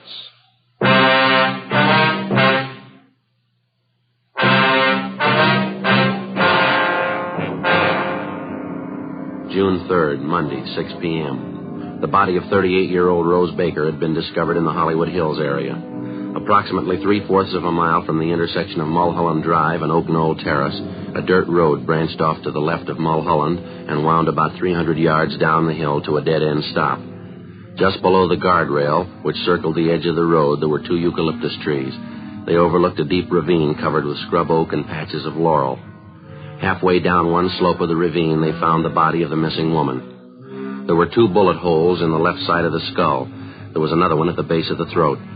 In her clenched right hand, there was a 50-cent piece. The immediate area surrounding the body had been roped off, and Lieutenant Lee Jones and the crime lab crew were making their preliminary investigation. There was no sign of the murder weapon. The coroner arrived, and when the preliminary investigation was completed, the body was taken downtown to the county morgue. All clothing and personal effects were removed from the body and sent to the crime lab for detailed examination. Rose Baker's sister, Bernice Marin, was brought to the county morgue and identified the body. A few minutes after 10 o'clock that night, Ed and I got back to the office. I got it. Homicide, Friday. Is it Sergeant Friday? Yes, sir, that's right. This is Carl Shelton, Sergeant. You were out to talk to me this morning, you remember? Oh, yeah, Shelton. I heard about Rosie just a couple minutes ago. I got to talk to you, Sergeant. There's something I got to tell you. Was that so? Do you want to tell me now? Well, I don't want to tell you on the phone. I'll drive in to see you. I'll leave right now. Well, yeah, all right. Do you mind telling me what it's about? Yeah, I know who killed Rosie. 11:08 p.m. Carl Shelton arrived at the office. Ed and I took him down the hall to the interrogation room where he gave us his story. He told us, first of all, that he was well acquainted with most of the regular customers at the tavern where Rose Baker and her sister had first stopped to cash the $400 check. He told us one of these people, a Leroy Hansen, had contacted him after he read in the morning paper about Mrs. Baker's murder. I've known Leroy at least 4 or 5 years. Used to work with him. He wouldn't lie to me. What did this fellow tell you, Shelton? That's Leroy Hansen. He said he got to the bar a little after midnight. It had to be at least that, because Leroy doesn't get off work till 11:30. He said he saw Rosie sitting in a car parked a couple doors down from the bar. There was a woman in the car with her. He described her just like Rosie's sister. They were having a beef. This friend of yours hear what Mrs. Baker and this woman were talking about? No, but he's smart enough to know a big argument when he sees one. He says they were really going to it. Is he sure about the time? He's got to be. Leroy works at a sheet metal plant south of town. He gets off at 11:30. Takes him more than a half hour to get in. Why should he lie about it? He wasn't even going to mention it till he found out she was dead. This woman he says Miss Baker was with, she fits her sister's description that close? Exactly. And there was a guy with Leroy. He'll back it up. If the sister says she wasn't sitting in that car with Rosie outside that bar after midnight, she's a liar. Well, she is if you can prove your story. Here's the phone. You ask Leroy. 11:22 p.m. We put in calls to both of the men who were supposed to have seen Rose Baker and her sister Bernice sitting in a parked car outside the tavern 6 nights before. Both of them corroborated Carl Shelton's story down to the last detail. They were especially certain about the time. Bernice Marin told us that on the night her sister Rose disappeared, she hadn't seen her after 9:15 p.m., and that she had walked home and was in bed by 11:30. Both Leroy Hansen and his friend told us that they had seen Rose Baker and a woman answering her sister's description sitting together in a car parked outside the tavern. They were both certain at the time that it was well past midnight. We made a check on Leroy Hansen and his friend. As far as we were able to find out, there was no logical reason why they should lie about what they'd told us. Ed and I got in the car and drove out to the home of Bernice Marin, just off Exposition Boulevard. It was 20 minutes past midnight. We rang the front doorbell and got her out of bed. Oh, hello, officers. Didn't know who it was. Come in. Thank you, ma'am. Oh, you have to wait long before I answered. I sleep pretty sound. Fred will have to ask you to get dressed, Miss Marin. I'd like to talk to you downtown. Why? What's the matter? Well, some more questions we have to ask you, ma'am. A few more things we have to clear up about your sister. It's pretty important. Well, I've told you everything I know. I don't like to go out and leave the kids alone at night. What is it you want to ask me about? Well, you told us the last time you saw your sister was about 9:15 last Tuesday night, Miss Marin. Yes, that's right. We've got a couple of people who claim they saw you with your sister after midnight Tuesday. You were sitting with her in your car parked outside a tavern. You're having an argument with her. At least 2 people saw you, and they'll swear to that. No, that couldn't be right. They claim it is. They say it was after midnight and they saw me with Rose? Yes, ma'am, that's what they say. And you believe it? You believe it was me? Yes, ma'am, we do. You think I killed Rose, is that it? Yes, ma'am, we think so. How about it, Miss Marin? It'll take me a minute to get my clothes on. I want to talk to the oldest boy, my nephew Frank. Would it be all right? Well, I'll have to go along with you. All right. This way, down the hall. All right. In here. I don't want to wake the other kids if I can help it. All right. Frank. Wake up, Frank. Frankie? What do you want, Aunt Bernice? I hate to wake you up, Frankie. I'm going to have to go downtown tonight. I'm leaving now. In case I'm not here when you and the kids get up, I want you to take care of everything, all right, honey? Yeah, okay. What do you have to go downtown for? Well, it's something about your mother, Frank. Might take a little time. You see the girls get off to school on time in the morning, won't you? Bobby, too. The sandwiches are all made. They're in the icebox. All you have to do is put them in a paper sack, all right? Yeah, okay. Why do you have to go now? Can't you wait until tomorrow? No, I'm afraid not, honey. You take care of everything, huh? Make sure all the doors are locked. And don't forget to feed the dog. No, I won't forget. What's the matter? Is there anything wrong? No, of course not. Now, if something happens so I can't get back tomorrow, I'll call you on the phone, all right? Yeah, okay. You be sure and call, huh? I'll call you, honey. Go to sleep now. It'll be all right. You get some sleep. Good night, Frankie. Yeah, okay. Good night.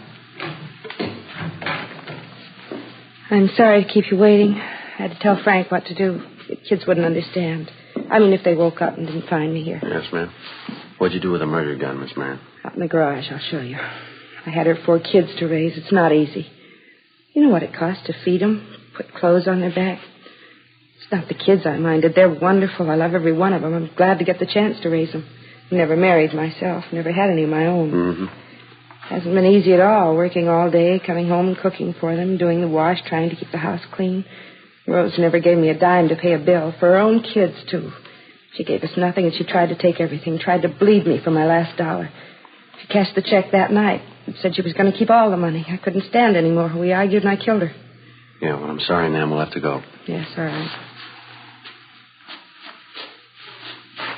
What'll I do, Sergeant? What'll I say? I advise you to tell the truth. You'll get a fair trial. I know that. It's not what I mean. What do you mean? Inside there, what am I going to say? How'll I explain it? Ma'am? The kids.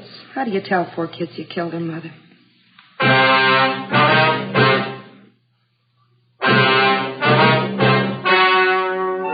The story you have just heard was true. The names were changed to protect the innocent. On October 3rd, trial was held in Superior Court, Department 92, City and County of Los Angeles, State of California. In a moment, the results of that trial.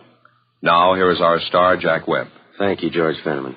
Friends, I make it a habit to carry 2 packs of Fatimas around with me. One's for my smoking, and the second one's for smokers I see with other king-size cigarettes. All I have to say is, here, compare Fatima. I know they're going to be sold on Fatimas the next time we meet. How about comparing Fatima yourself? You'll find Fatima's length filters the smoke 85 millimeters, cools the smoke, all for your protection. You get those extra puffs because Fatima is 21% longer than standard cigarette size. And Fatima gives you an extra mild and soothing smoke, plus the added protection of Fatima quality. Prove it today. Buy Fatima.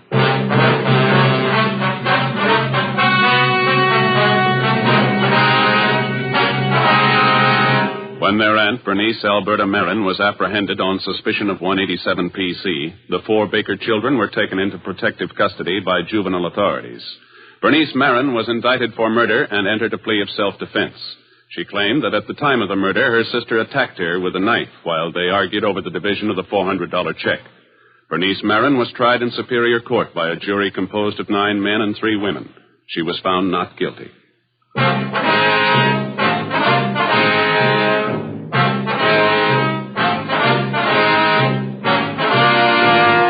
You have just heard Dragnet, a series of authentic cases from official files. Technical advice comes from the Office of Chief of Police W.H. Parker, Los Angeles Police Department. Technical advisors Captain Jack Donahoe, Sergeant Marty Wynn, Sergeant Vance Brasher. Heard tonight were Barney Phillips, Virginia Gregg, Vic Perrin. Script by Jim Moser. Music by Walter Schumann. Hal Gibney speaking. Fatima Cigarettes, best of all king-size cigarettes, has brought you Dragnet, transcribed from Los Angeles.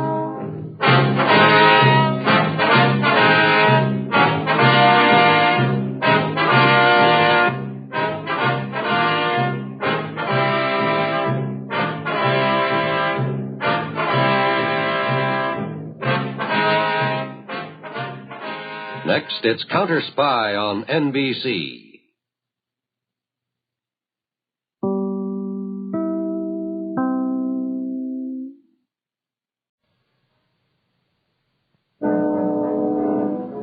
You're a detective sergeant. You're assigned the homicide detail. A man is shot down in the street of a residential neighborhood. He's critically wounded. You don't know who the assailant is. You don't know where he is. Your job? Get him. Compare Fatima with any other king-size cigarette. Prove Fatima quality yourself. You'll find Fatima's length filters the smoke 85 millimeters for your protection. Fatima's length cools the smoke for your protection. You'll find Fatima's length gives you those extra puffs, 21% longer than standard cigarette size. And in Fatima, you get an extra mild and soothing smoke. Plus, the added protection of Fatima quality. Definitely the best quality in its class, but the same price as the cigarette you're now smoking. Buy Fatima in the bright, sunny yellow pack. Best of all king-size cigarettes.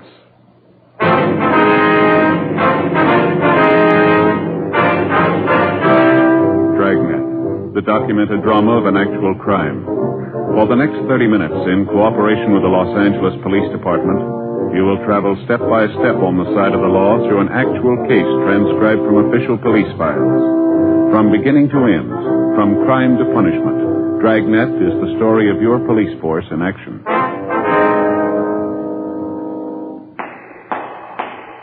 It was Thursday, January 20th. It was mild in Los Angeles. We were working the night watch out of homicide detail. My partner's Ed Jacobs. The boss is Thad Brown, chief of detectives. My name's Friday. I was on the way back from dinner, and it was 9:57 p.m. when I got back to the city hall, room 42, homicide detail. Hi, make it in time? No, they were closed up. Oh, that's too bad. Where'd you eat? Well, that cafeteria down the street was terrible. Nothing at all, huh? Well, I figured I'd be safe with a corned beef hash. Even that wasn't much. Soggy, you know. Probably standing all day. That's too bad. I asked Johnny if he'd stay open a couple of minutes late. Told him you were coming right over. The place was closed tight when I got there. Couldn't raise anybody. Tough luck. Short ribs were really good tonight. Some great pie, too. Boysenberry. Best I had anyway.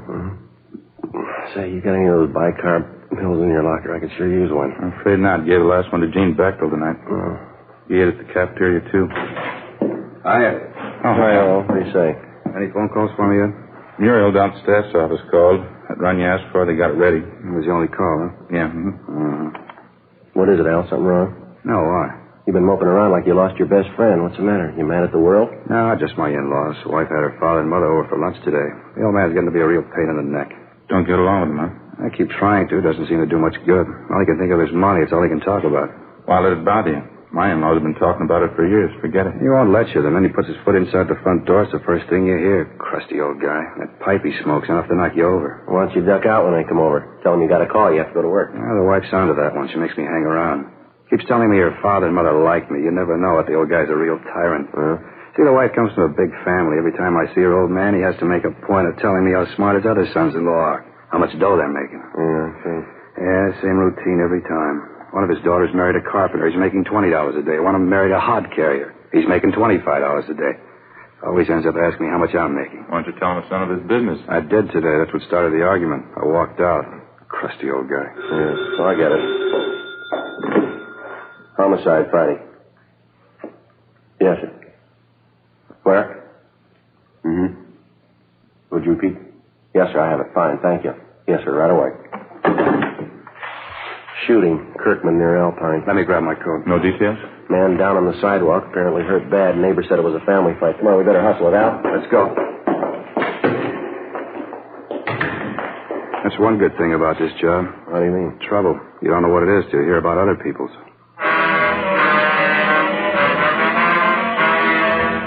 Sergeant Al Shambra, Ed and I drove out to the scene of the shooting, code 3, red light and siren. We located the victim lying on the sidewalk approximately 50 feet from the intersection of Kirkman Avenue and Alpine Street. He was a dark-haired man, looked to be in his early 40s, tan complexion, well-built. He'd been shot several times in the chest, once in the shoulder. He appeared to be unconscious. A handful of curious neighbors were standing by. One of them, a short, balding man, identified himself as Ernest Whitley. He said he was the victim's next-door neighbor. What's the man's name, Mr. Whitley? Wally Radford lives right next door to me. Been my neighbor for years. Where do you live? This apartment court right here. I live in the cottage next to the end when they're number 8. Wally lives in number 9. One right on the end there facing us. See? Yeah, what do you know about the shooting, Mr. Whitley? Well, I didn't have anything to do with it. I was watching television with the wife. I heard the shots outside. You can ask the wife. She'll tell you. You heard the shots outside of Radford's cottage, is that right? Yeah, that's right. Where's the ambulance? Why don't they come? They've been notified. They're on the way. Well, who did the shooting, Whitley? Would you know that? Well, not for sure. We were watching television, like I said, when I heard the shots. Wife and I. First I heard the shots, and then I heard somebody yell. I thought it was some high school kids in a hot rod or something. You know, horsing around outside. Wife told me to get up and take a look anyway, so I did. On the way to the door, I heard another shot. Then somebody yelled out again like they were hurt. Must have been 6 or 7 shots anyway. Just as I opened the door, I saw Wally go running past. I didn't know what was coming off. He ran right out toward the street here. Weaving back and forth, looked like he'd had a couple of drinks. I didn't know what it was. You didn't see the actual shooting? You didn't see anyone with a gun? Well, no. The only one I saw was Wally. He ran right by me, holding his hands up to his chest. I yelled to him, but he didn't stop. I didn't know if he was drunk or what. When he got out here to the sidewalk, I saw him fall down. I went after him. It was terrible. Say, either one of you got a smoke? Yeah, sure. Look, I'm still shaking like a leaf. There you go. Swell. Thank you. Want a light? Yeah, please. Thanks. You're welcome. Was Radford still conscious when you reached him, do you know? Just about, yeah. I don't know how many times he was shot. He was rolling around on the ground. Pain was terrible. The whole front of his shirt was all stained. I yelled to Mike Desmond, one of the other neighbors. He called you fellas. Did Radford say anything to you? How it happened? I kept moaning about the pain. Kind of made me sick. It was a relief when he passed out. Did he tell you how it happened? Yeah, his wife. I figured that was it when I saw what was wrong with him. He told you his wife shot him? Well, they had a big fight today, Wally and his wife. Started this afternoon, been going on all day, all night, yelling at each other, throwing things around. I never expected this, though. Something must have snapped. She must be out of her mind. Where's his wife now? I don't know. Still back in their cottage, I guess. I've been here since the shooting. I didn't see her leave. Joe? Yeah? We got our hands full. Now, what do you got? Was talking to one of the neighbor women back in the court here. She said that Mrs. Radford phoned her about 5 minutes ago. Identified herself as the victim's wife, cottage number 9. What did Miss Radford want with the neighbor? She said she was giving fair warning. She wanted her to pass the word along. What do you mean? Claims she's going to kill anybody that comes after her.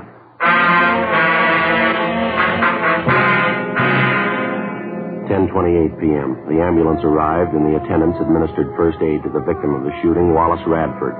Before he was rushed to Georgia Street Receiving Hospital for further treatment, Radford regained consciousness long enough to confirm the fact that it was his wife who shot him. That was about all he could tell us before the sedatives took effect. The 2 officers and 2 of the radio cars which were standing by were detailed to keep the crowd away from the apartment court where the shooting took place, in particular Cottage 9, where the Radfords lived. The blinds were drawn in the house. There were no lights showing. We called the Radford cottage on the phone, but there was no answer. Al Shambra and Ed circled around and back for a closer look at the place. I continued interviewing the Radford's next-door neighbor, Ernest Whitley. I guess I should have known it'd come to this someday, the way they've been fighting lately, Wally and his wife. They've been doing nothing but wrangling, day in, day out. Well, you any idea where Mrs. Radford got the gun? She must have used Wally's, I guess. Don't know where else she'd get her hands on one. He keeps a gun in the house, does he? Yeah, as long as I've known him, he has. 38 automatic. I don't know the make, though. Do you happen to know if Mrs. Radford was used to handling a gun? No, typical woman. I remember Wally and Stella were over for cards one night. Stella, that's Mrs. Radford. Yeah, I know. I don't know how it came up, but Wally and Stella started arguing about him keeping a gun in the house. Stella didn't like it a bit, said she was afraid of guns. Didn't even like to have them around. I'm surprised she even knew how to pull a trigger. You said the Radfords had a big fight today. What was it about? You happen to know? Same old thing, I guess. Stella was always accusing Wally of running around with other women, running around town drinking. As far as I know, it wasn't true. Matter of fact, it was just the opposite. If anybody was on the town, it was Stella. I happen to know at least one guy she was making eyes at. Oh, here's your friend. Hi, what's it look like? Not good. House is pitch dark. Can't hear anyone moving around inside. Won't be easy to get her out of there, Joe, the way the cottage is situated. Why, what's the problem? Well, the rear of the house backs up against that hill there. There's a small space between the end of the house and the hill. No back door, just windows. One of them's open a few inches. You mean the front door's the only way in the place, huh? No, there's a side door on the left of the house there, left-hand side. Yeah, it's a kitchen door, Sergeant. Leads right into the kitchen. Just like our place. All the cottages are laid out the same. The living room's just inside the front door, then, huh? Yeah, that's right. Bedrooms in the right rear, kitchen in the left rear. A small bathroom leading off the bedroom leads to the left. She won't come out peaceably. How about a tear gas shell? That ought to bring her out. Well, I don't know if we'll need it, Al. Might be a waste of time. Whitley here was just telling me Mrs. Radford isn't familiar with guns. You think she know how to reload the automatic, Whitley? No, sir. I'm pretty sure she wouldn't. I don't even know if Wally had another clip of shells around the house. Even if he did, Stella wouldn't know what to do with it. Well, how about the clip that's already in the gun? Good chance she's got a couple of shells left. She fired more than half a dozen of them, I know that. She must have gone crazy. There were at least 7 or 8 shots. Well, they're just about empty, the gun. How about it? You want to try rushing the place? Let's go. Okay with me. All right, you better stay out here for the time being, Mr. Whitley. Might be some shooting. You know you taking any chances. Yes, sir. Sure. Okay, Sergeant. I'll be right back here if you want me. Thank you very much. All right, let's try it. How you want to handle it? Why don't you and Al take the side door? I'll go in the front. You want to see if we can get a rise out of her first? Yeah. Might be she'll give it up without a fight. I'll call out to her a couple of times first. If there's no answer, we'll rush the place. Okay. Now, let's make it all together. I'll just wait for a signal. I'll call it out. All right. Okay. That's it. Side door just behind the shrub over there.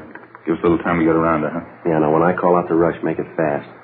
It's the only thing we got in our favor. We'll try and surprise you. Right. See you later. Be careful. Miss Radford? Miss Radford, can you hear me? Police officers, we've got your place surrounded. We want you to come out. Can you hear me, Miss Radford? We want you to come out. Miss Radford? All right, let's go. Hit the door.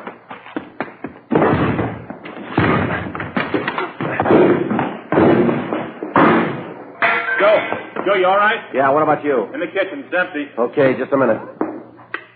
Living room's empty. Not in here. And in the bedroom. Nothing here. Yeah, how about that? Hey, Joe, back here. Where are you? Bedroom, straight back. All right. Have a look. Did you check the bathroom and all the closets? Everything. She's gone. 10:46 p.m. We double-checked the cottage, all the buildings, and possible hiding places adjoining the Radford house, and then we combed through the immediate neighborhood around the apartment court. There was no trace of the suspect, Stella Radford. In the apartment, we found a picture which neighbors told us was a good likeness of Mrs. Radford. Al Shambra got to a phone, called the office, and a local broadcast and an APB was gotten out on her. We figured she probably slipped out of the house without being noticed during the general excitement immediately after the shooting. Her phone call to one of the neighbors warning that she'd kill anyone who came after her only served as a stall to give her more time for a getaway. 10:55 p.m. Ray Pinker and the crime lab crew arrived and began their preliminary investigation. Judging from the bloodstains found on the furniture and the rug in the living room and on the front steps of the cottage, Radford had first been shot while he was in the living room, and then apparently he ran out the front door to escape the gunfire. A trail of 7 empty shells ejected from a .38 caliber automatic seemed to indicate that his wife followed him out the front door, still firing at him as he tried to get away. We checked the apartment court garage, but the Radford's car was still there. We remained at the apartment court interviewing the neighbors and trying to get a line on some of Mrs. Radford's known friends and associates. Joe, how'd you make out? Not much, Al. The neighbor I talked to hardly even knew the Radfords. How about you? Not much better. The only apartment up the way name's Joanne Taylor. She told me she knew Radford's wife fairly well. Says she has a sister in town. Doesn't have any idea where she lives, though. How about the boyfriends Mrs. Radford's supposed to be running around with? She know anything about that? She thinks she was doing a little running around. She doesn't know who the men are, though. Hear anything about Radford's condition? Yeah, I checked with Georgia Street a couple of minutes ago. It's pretty critical. I don't know if he's going to make it or not. Joe, Al, back here, hustler. Come on. What do you got? Radford's neighbor next door, Whitley's. Just got a call from Ms. Radford. She's talking to Mr. Whitley on the phone right now. Let's go. I know what this is all about.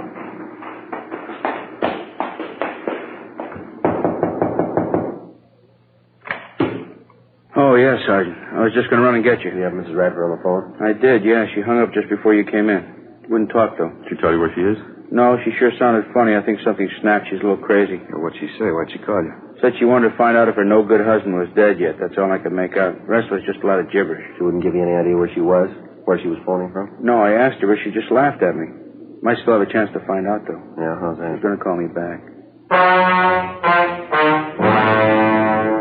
While Ed and I waited with Mr. Whitley in his apartment, Al Shambra got to another phone in one of the adjoining apartments, called our business office, and gave them the number of the Whitleys' telephone. He asked them to make arrangements as soon as possible to have all incoming calls at the Whitleys traced to their origin. Meantime, Ed and I were briefing Ernest Whitley as to what he should say if and when the suspect, Stella Radford, called him back. There was no phone extension in his apartment, so the only way we'd be able to monitor the conversation would be for Whitley to share the receiver with one of us. We waited. 11:30 p.m., 11:45, midnight, 12:15 a.m. Sergeant? All right, try and keep the receiver tilted so we can listen. Yeah, sure. Hope I got it straight. Okay. Hello? Ernie, this is Stella. Did you find out what I told you to? Yeah, I called the hospital. Wally's a lot better. It's not as bad as they thought it was. What do you mean it's not bad? You trying to kid me? No, it's the truth, Stella. It's not half bad at all. Wally's going to be all right. Couldn't be. I shot him 4 or 5 times. How could he be all right? Look, I didn't say he was all right. I said he was going to be all right. Look, it's nothing serious. Not half as bad as they thought. You're lying. You know you're lying, Ernie. Look, come on, snap out of it, will you, Stella? It's going to be all right. Wally forgives you. Believe me, he does.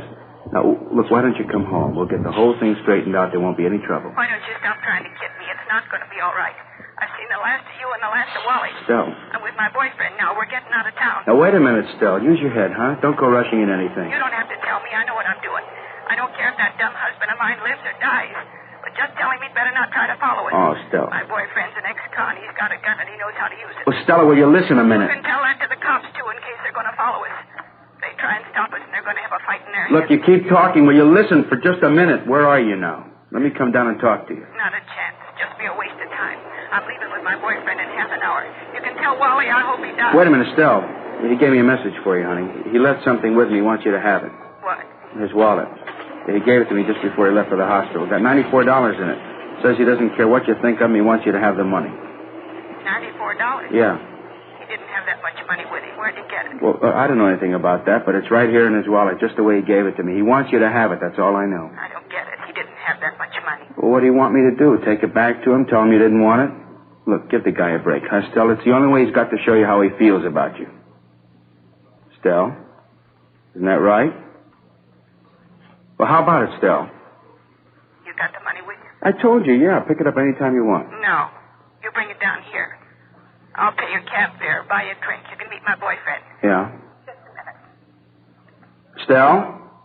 Hello, Stella? Yeah? It's about 12:30 now. I'll be down here in half an hour, huh? Uh-huh. I'm in a bar right on the corner. You can't miss it. Where? What corner? 9th and Avalon. As soon as the suspect, Stella Radford, hung up, we went to the apartment cottage next door where Al Shambra was on the phone in constant communication with our business office. He told us that somehow there'd been a slip-up. They were unable to trace the call to its point of origin. 12:36 a.m. According to plan, Ernest Whitley left his apartment, called a taxi, and headed downtown to keep his appointment with the suspect, Stella Radford. Ed Jacobs and Lieutenant Tony Ruiz from Homicide followed him. Al Shambra and I stood by at the apartment. More waiting. 1 a.m., 1:30, 2 a.m. Think they'd call us anyway. Wonder what the hitch is. Well, it's kind of hard to figure, Al. It's either a bum steer or they ran into some kind of trouble, maybe. And Mrs. Radford, she really warmed up to the idea when the money was mentioned. Well, apparently, yeah. I was listening in when Whitley gave her the story. She seemed to go for it. It's kind of hard to tell. The way this whole thing shapes up, she can... Might be them now. Give a look. Joe? Oh, yeah, Ed. What happened? How'd it go? We covered the border closing, cruised the neighborhood, gave her plenty of time. Yeah. No luck. She didn't show.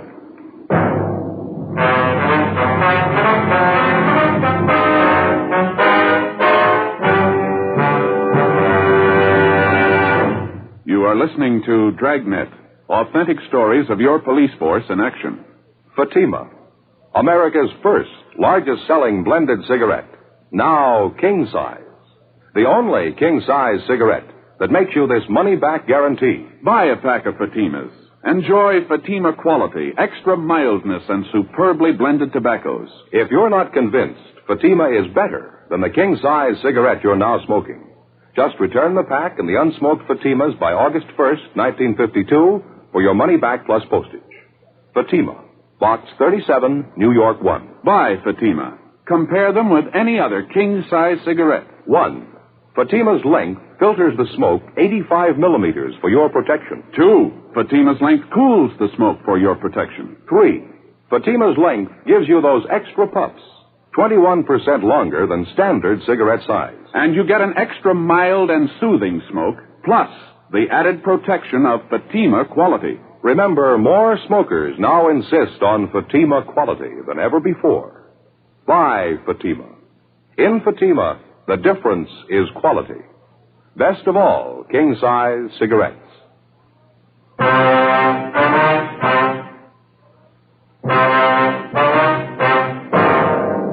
Friday, January 21st, 2:28 a.m. With the failure of the suspect, Stella Radford, to keep the date with her next-door neighbor, Ernest Whitley, at the Avalon Boulevard bar, we reached a temporary stalemate.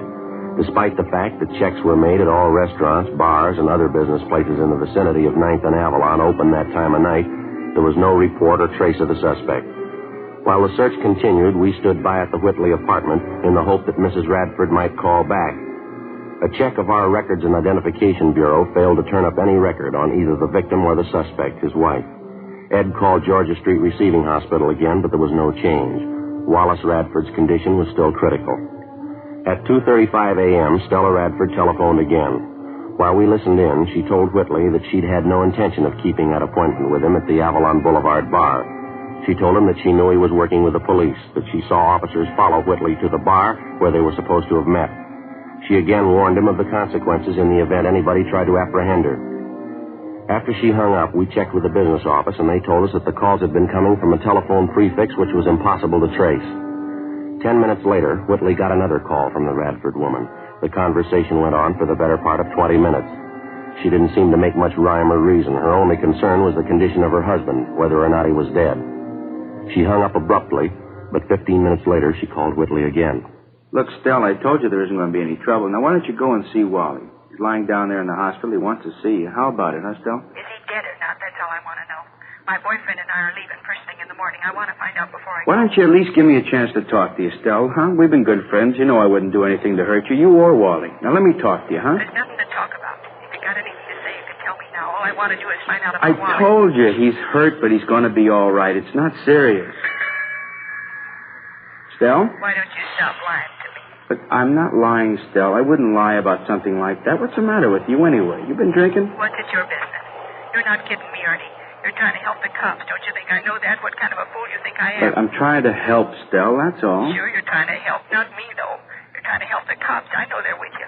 When we made that date to meet at the bar, you told them all about it. No. You left the house and they left right after you. I know all about it. No, you got it wrong, honey. I'm trying to help both of you, you and Wally. I'm trying to help the best way I know how. Now, why don't you come home? I told you we'll straighten the whole thing out. There won't be any trouble. Don't hand me that. I said we're leaving town, me and my boyfriend. Now, what about that money? $94. She said Wally wanted me to have. Yeah, that's right. He does. Now, how can I get it to you if you don't trust me? Get away from the cops, that's all. Oh, Stella. Maybe I could use the money, but I'm not giving myself up. Look, you're wrong about the cops, Stella. Believe me, you are. Now, why won't you let me meet you someplace? Any place you want, just let me talk to you. How many times do I have to tell you there's nothing to talk about? All I want to know is about Wally. Is he dead yet? But I told you, he's not dead. He's going to be all right. Look, why can't you believe me? It's not what they thought. Wally will be okay. Yeah? In the next room. But what for, Stella? Why? Now, come on, snap out of it, huh? No, it's the truth, so help me. Yeah, what's the matter? Well, it just happened to strike me. You hear that streetcar that just went by a minute ago? Yeah, I did. Why? Did you notice a little before that when we were listening on the phone? Sounded like the same thing coming over the line, didn't it? Yeah, come to think of it, it did. Matter of fact, I heard it a couple of times coming over the phone. It's pretty regular. Yeah, that's what I mean. Streetcars have been passing by here regularly, too. Not much of a time lapse, either. Not much more than a minute. Mm-hmm. Well, I mean, between the time when we hear it over the phone and the time the streetcar actually passes this place. Yeah. Well, if we've got the right angle, there's only one way to figure here. She's phoning from somewhere in the neighborhood, and she's fairly close, wouldn't you say? Where do we start looking? Well, car tracks only run two ways. 3:30 a.m. Ed and I went back into the next room and continued to monitor the conversation between Whitley and Mrs. Radford. Whitley seemed to know how to keep the suspect talking, even though the purpose of her conversation seemed to make little or no sense. At 3:42 a.m., while we listened in, on the other end of the line, we again heard the sound of a streetcar approach and pass. Ed checked his watch. Approximately 1 minute, 38 seconds later, we heard a streetcar pass by in front of the apartment court. Before Ed and I left, we jotted down a note for Whitley asking him to keep Mrs. Radford on the line just as long as possible.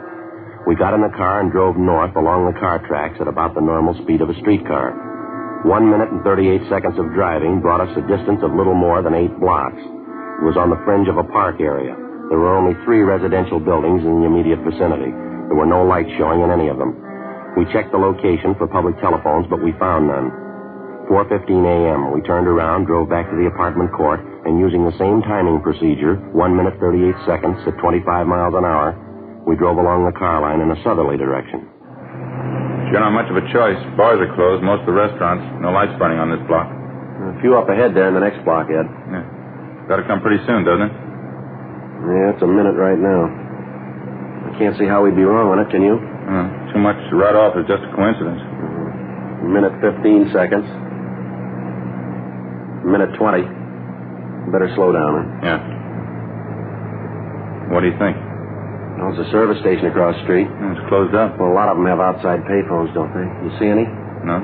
None on this side. Let's see, I'll pull up in there, huh? Yeah. There's a phone booth in the back there. There's no lights, though. Looks like somebody in it. Yeah. Looks like a woman. Yeah, it is. Come on. All right, hold it up, lady. She's running for it, Joe. All right, come on. Come on, hold it up, lady. Police officer. Let go. Let go of me. What do you think you're doing? Police officers, lady. Here's our identification. I'd like to talk to you. You leave me alone. Just leave me alone. That's all. I don't have to talk to you. Your name's Stella Radford, isn't it? No. No, it isn't. Is that your identification? Who sent you here? Who was it? Are you Stella Radford? You couldn't have found out. How'd you know I was here? It was Ernie, wasn't it? Him and his friends. He told you. No, ma'am. I don't see how you found me. Somebody had to tell you. You never could have found me. I don't see how I made any mistake. Yeah, that's right. Let's go, lady.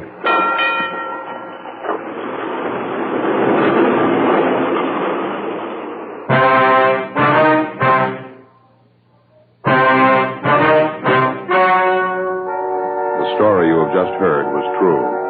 The names were changed to protect the innocent. On April 16th, trial was held in Superior Court, Department 88, City and County of Los Angeles, State of California. In a moment, the results of that trial.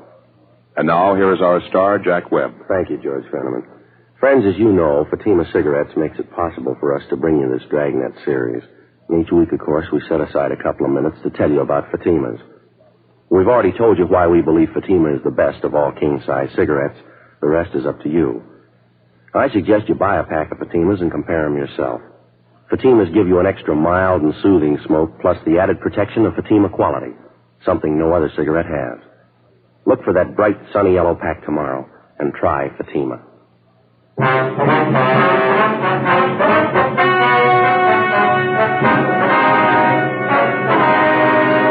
The victim of the shooting, Wallace John Radford, recovered from his wounds and refused to press charges against his wife.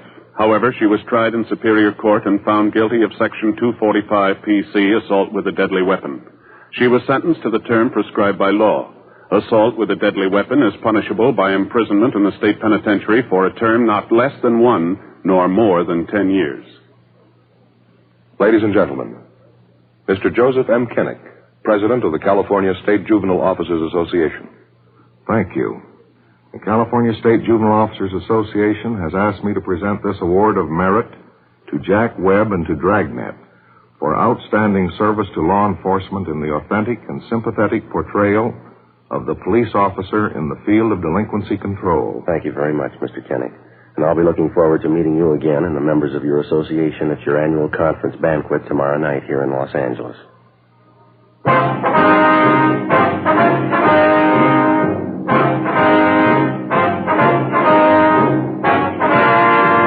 You have just heard Dragnet, a series of authentic cases from official files.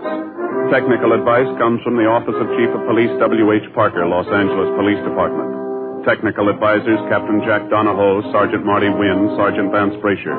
Heard tonight were Barney Phillips, Herb Ellis, Jack Crucian, Helen Cleve. Script by Jim Moser. Music by Walter Schumann. Hal Gibney speaking. Fatima Cigarettes, best of all king-size cigarettes, has brought you Dragnet, transcribed from Los Angeles.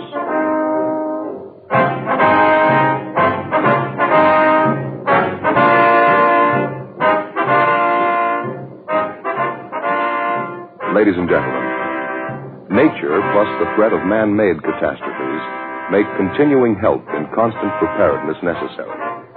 The Red Cross binds these needs. Answer the Red Cross call with a generous contribution.